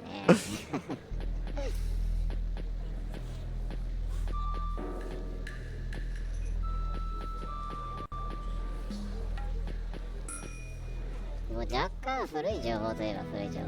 あれカットシーンだ。今更気づいたの？これは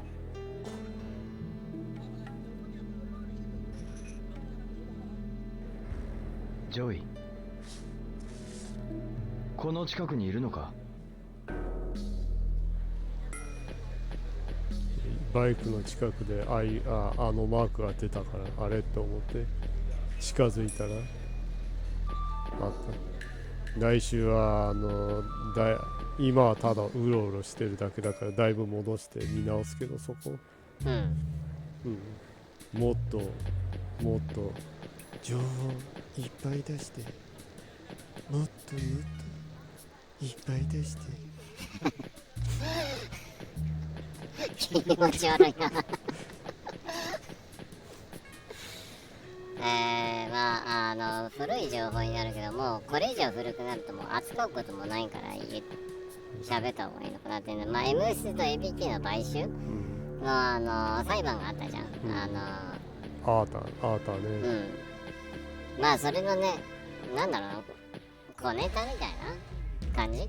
F 訂正のお笑い裁判がマイクロソフトとFTC が裁判でABK のね買収、アクティビジョン・ブリザーズ・キングの買収にアームレスリング野郎いるやん。いるね。のねの裁判が行われてたけど、それのね、中身がいろいろ面白いことがいろいろリークっていうのかななんていうのかな、リークポロっちゃったみたいなのいろいろあるじゃん。くるりしちゃったね。うるせえな。お錦鯉並みのツッコミが炸裂した。あ、うるせえな。よく言う。うるせえな。よく言ってるよね。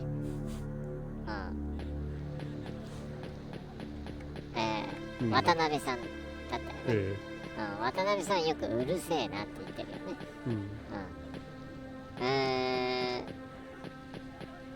まあ FTC との裁判で、発表されたっていうかリークしてしまった独占作品、何個かあったんで、一つにねマシンゲームズが今作ってるインディ・ジョーンズ、これがねPC と Xbox の独占っていう、情報が漏れてしまったっていうかね、公開されてしまったっていうのがあるんでね、インディ・ジョーンズのね、新しいゲーム遊びたい人はね、今のうちに Xbox 買ってくださいっていう。スターフィールドだけやないで。そう。まあもしくはね、ゲーミング PC でもいいんだけどね。俺はもうそんなに Xbox 買えみたいなあれじゃないんだよね、別に。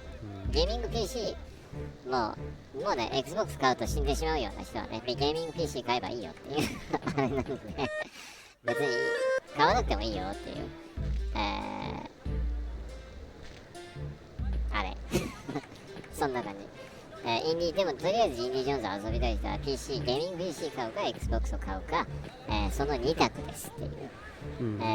あとはね、IO インタラクティブが今作ってるプロジェクトドラゴンはこれ、去年ね、Windows セドラのジェズ・コードン氏がね、リークしてた、だいぶ初期、開発初期みたいな感じの MMO ゲームらしいんだけど、ちょっと前にね、IO が違う MMO のファンタジーゲームを作ってるっていうのを発表して、あれ流れたのかなっていう感じになってたんだけど、もしかしたら流れてないかもしれない。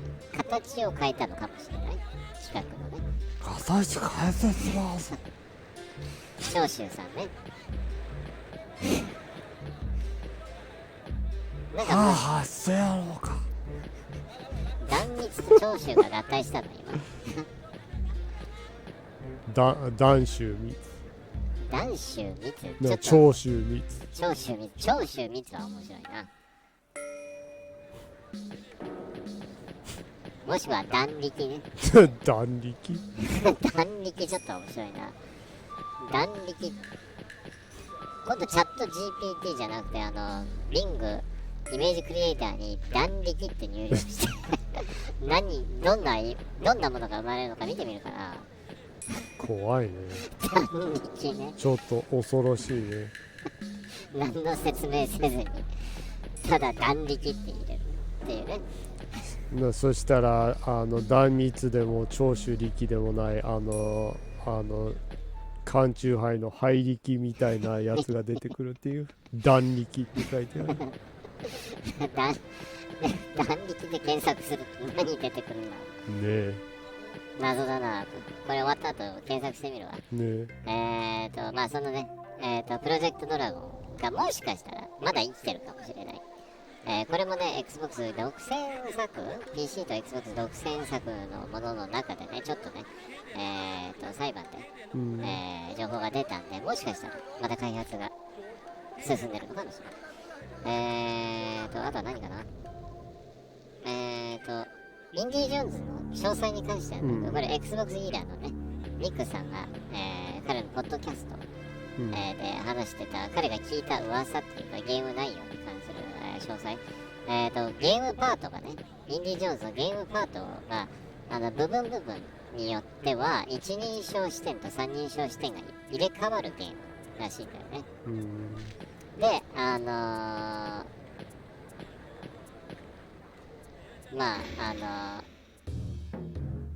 だから完全に一人称視点のゲームではないっぽいで、どういう作品になるのか気になるところだよね。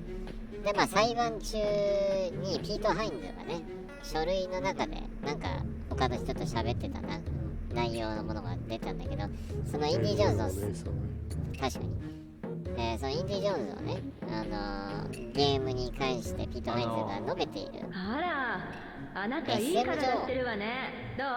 うちで働かない？え？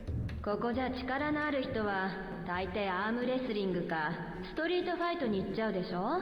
だからうちはいつでも人手不足なの。そうなんですか。何の会社？無理にとは言わないけど、その気になったら声をかけて。だいぶハードめな S 上なんじゃない？気になるね、この見て、 NPC 骸骨のタトゥー入れてる。待ねってるわよ。いろいろ気になるな。ね、おなぜ同じね。なぜ何回言うんだよ。でまあ話戻るけどピート・ハインズがインディ・ジョーンズのゲームに対して話している、内容によるとなんだけど、インディ・ジョーンズのゲーム自体はトッド・ハワードが10年温めて、作ろうとしてたゲーム。東堂ハワード、トッド・ハワードね。東堂じゃね、東堂ハワード誰だよ。竜子の剣じゃないんだぜ。話戻すけどまあトッド・ハワードがね10年温めて作ろうとしていたゲームで、まあそのゲームのねピッチね、まあ要は企画書みたいな、を見た人はもう全員が今すぐ遊びたいって言ってしまうぐらい本当にもうワクワクするような作品らしいんだよね。極状態になる。いやもうほんと極上のエンターテインメントになりそうな予ワ感。クワクする。なのでまあだいぶハードル、まあねピート・ハインズさんはね PR の人なんでね、いろいろ人をねワクワクにさせるのが仕事の人ではあるんだけど、でもこれ社内の書類、人との話し合いのもの出てるんで、まあ多分本心だと思うんだよね。なのでもうかなり期待していい作品なんじゃないかな、おそらくね。楽しみだなっていう。あとは何かこれを急にテンションが上がって。ありがとうございます。小峠の最大パワーツッコミ。最大のパワーツッコミね。なんて日だは実は一番のパワーツッコミではないっていう。2は知ってる？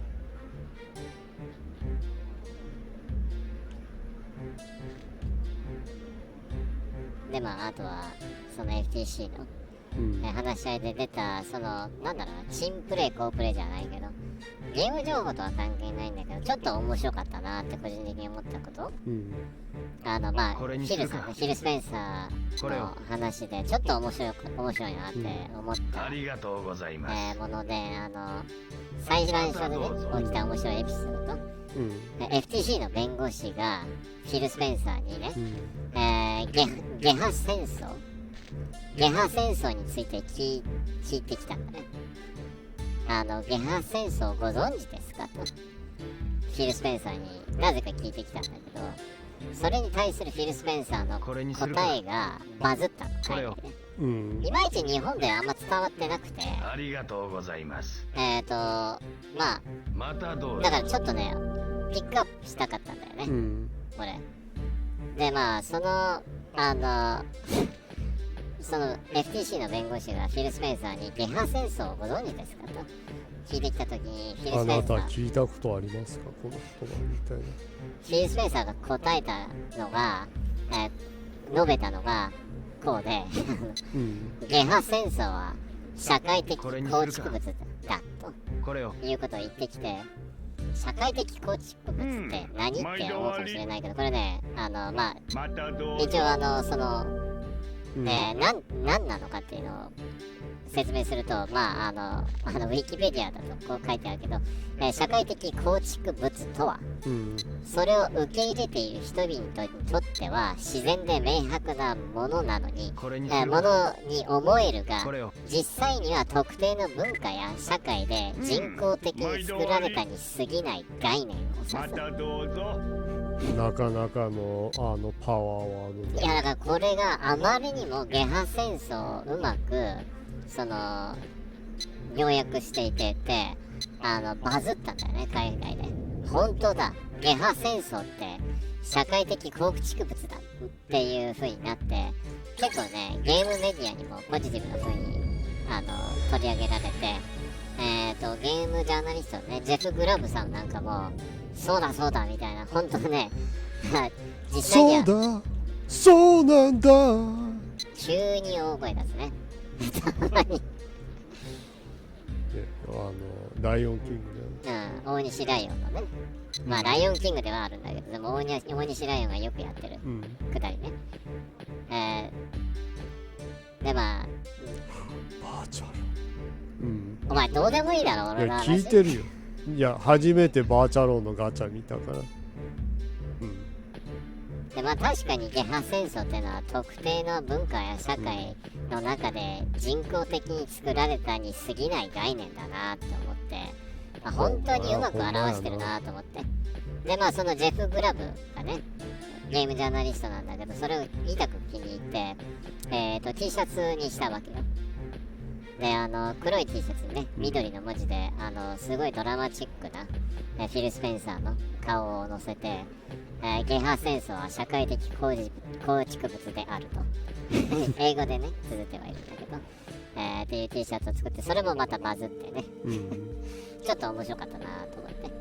ほんとね、ただのね人工的に作られた概念に過ぎないよね。確かにほんまやな。ゲハ戦争自体は実体がないからね、それで人が争ってるし、まあ会社も争ってたりするんだけどね、実害が出てる概念、だよね、悲しいっちゃ悲しいんだけどね。まあゲハ戦争といえばね、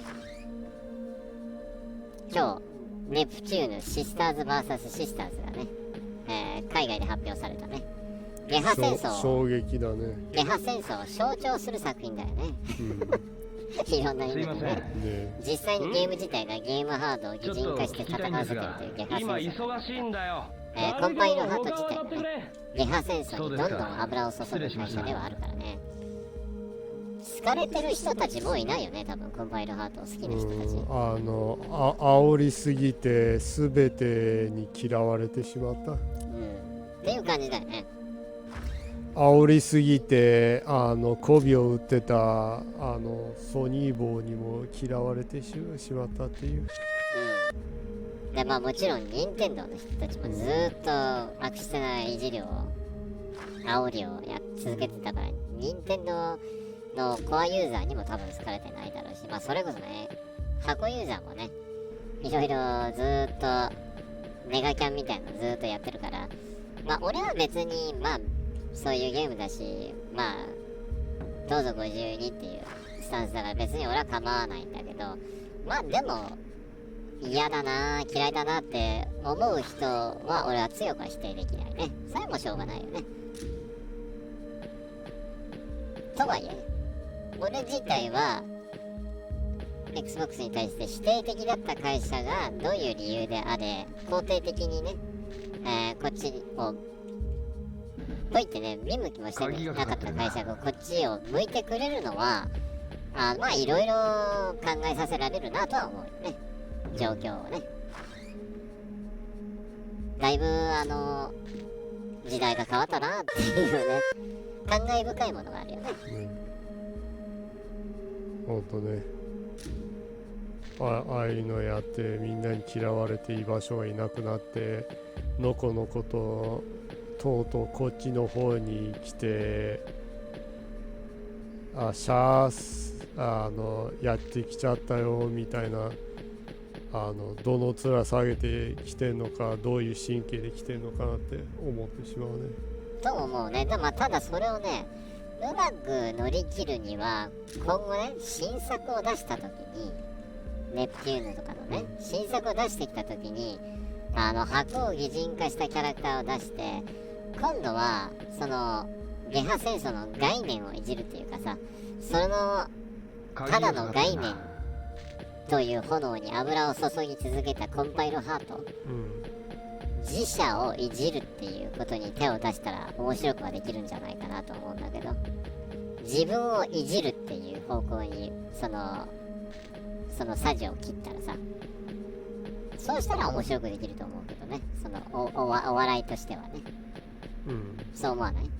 だから今後が見ものだよね、どういう方向にねこれをやるのか。まあ俺としてはまあ興味深いことだなっていう。感じだね。まあ一応海外のアニメエキスポ LA で今開催されてるアニメエキスポで発表されたんで、まだまだね、日本語を抜かれた状態で海外だけで発売されるっていう可能性も多分 99% だと思うから、なきにしもあらず的な、ほぼありっていう感じで、もし日本語抜かれてなかったら俺びっくりするわ。だったら買うよ、ほんと。日本語抜かれてたらまあ買わないけどね。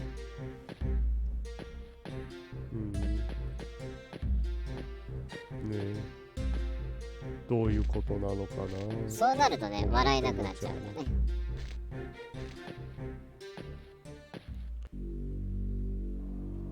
まあ一番笑えないのはここまで状況に陥れた自分たちなんですけどね。まあね。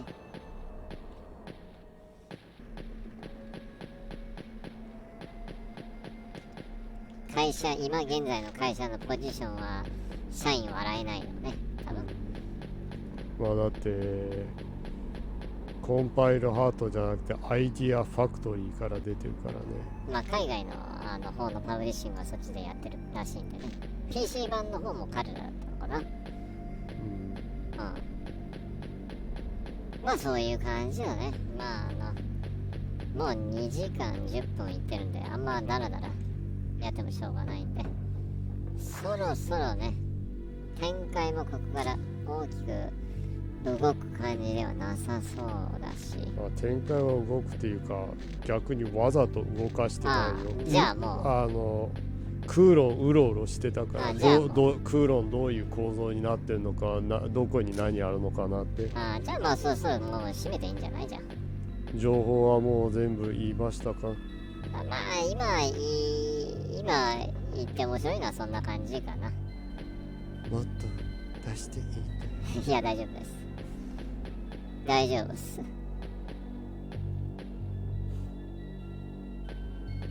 僕ばガタガタしてる。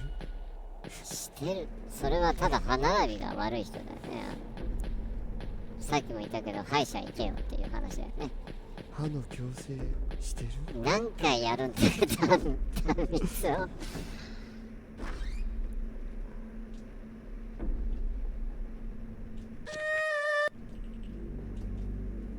今何待ち？何やってる？何待ちじゃなくて、その情報いろいろ聞いてたよ。この不思議なビルをただうろうろしてただけだよ。何かあるかなって。それだけですよ。なるほどね。今死んだ？恐怖展開。で最限界にたどり着いた。なんだ、聞きたいことがあるんです。ありゃ眠いんだ。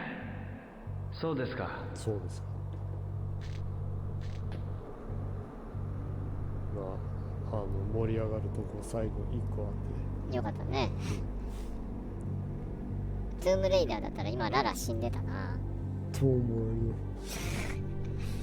今のはね、金太郎のモノマネのモノマネだね。あれ何回見ても笑っちゃうよね、ひどすぎて。ひどすぎて笑っちゃう。っていうことでね、じゃあそろそろ締めましょうか。ほんまやな。どうぞ締めてください。みんな気持ちよかった。いっぱい出ちゃった。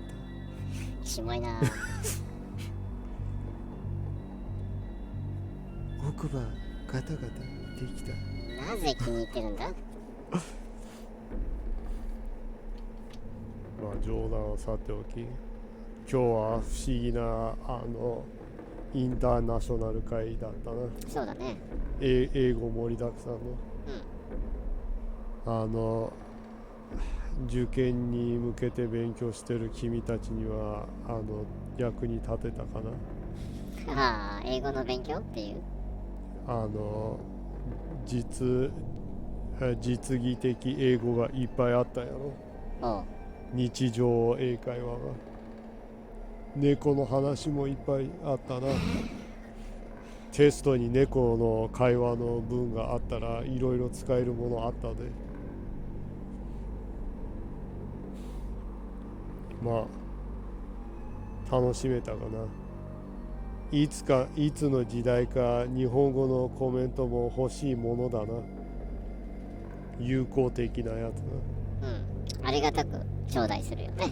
有効も否定的なのも今まで なかったから、まあ有効前提で、申し訳ないけど否定的なのはまあ PC に近くない私は見れないので全スルーに なるけど、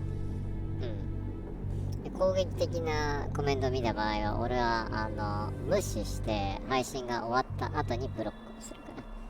今のところないんだけどね。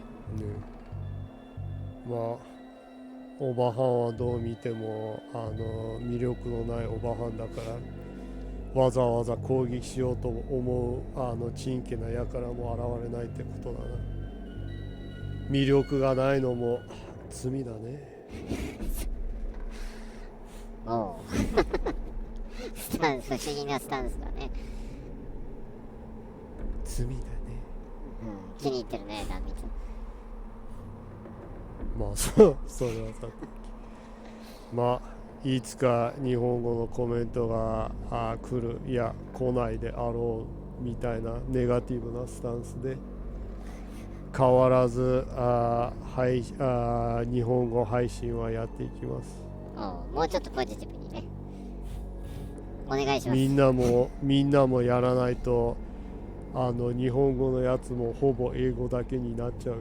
まあそうなってもしょうがないっちゃしょうがないけど、でもね、お前らかかってこいや。誰だ？うざいMC バンドの謎の攻撃的な煽りのバンドのライブで客を煽る MC トークね。まあそれはさておき、締める気あんのかお前かかってこいやまあ実りもあったり、英会話勉強ができたり、まああなたも見たら何かの得になるかもしれないので、まあ良かったり良くなかったりしてもいつかまたおいでやす。そして忘れないでください。あなたがコメントしようがしまいが、あなたが私の応援をしようがしまいが、あなたが二度と私の配信を見ようが見なかろうが、どうかお忘れなく、このオバハンがあんたの味方であることを。らしいっすよということでね、今回もだらだらぐだぐだな感じで、でもインターナショナルな感じで配信をやっておりました。毎週ね、0時、水曜0時より日本語の配信、をしているので、よかったらね、来週も、水曜日の0時遊びに来てください。来週も引き続きシェンムー2、パート9になるのかな、配信しているので、よかったらね、ぜひぜひ、来てください。過去の配信の分はね、YouTube の方で、アーカイブとしてね、アップロードしているので、興味がある人はね、YouTube の検索バーをクリックして、ZGENNYY で検索をすると一発でね、ジェニー氏が出てくるので、いいね、読者登録、お知らせ、通知をオンにしてね、ぜひぜひよろしくお願いいたします。花田バーボンに出会えるのはここだけです。そうだね。俺本来は表に出ない人間だから、そう言うとなんか、ね、深い事情があるから。そう言うとなんか俺偉そうな人に聞こえるけど、全然そういうあれじゃないからね。ただ俺あんま矢面に立つのが好きな人ではないっていうだけのあれなんだけどね。アンジェラがアキが言ったみたいに誰にも言えないものがあるのです。そうなんだそうなのかな。まあスタンスとしてはね、横尾太郎さんと同じで、一応ものづくりをしてる人間としては、俺あんまりね、自分の顔が出たり前に出たりとかするのが好きなあれではないんでっていうのがあるんで、本来はねあれなんですけど、まあね、ジェニーとねこうやってダラダラゲームの話をしたりとか、なんかちょっと手伝いできたらなっていう感じで出てるので、毎日甘くて苦い今を生きてるんだ。マーマレードボーイ、アンジェラ・アキだよ。あ、そうなんだ。同じ歌の終わりの方だよ。ああ、そうなんだ。ということでね、まあもう締めますね。まあね、良い1週間をぜひぜひお過ごしください。また、来週ね、よかったら、遊びに来てください。では、またのお越しをお待ちしております。バイバイ。あとちょっとね、ちょっと英語で締め、でもちょっとだけ締めたいと思うのでね。Okay, so we're just wrapping up. We've just wrapped up the stream. So in case anyone is still listening in English, also Saliev, even if you are or aren't listening, we would like to say thanks for dropping by. Thank you To everyone and that left a comment. We hope you have a wonderful week and a great weekend too. I hope to see you again and have a great time. So, thanks, good night, and bye-bye. See you later. ではでは。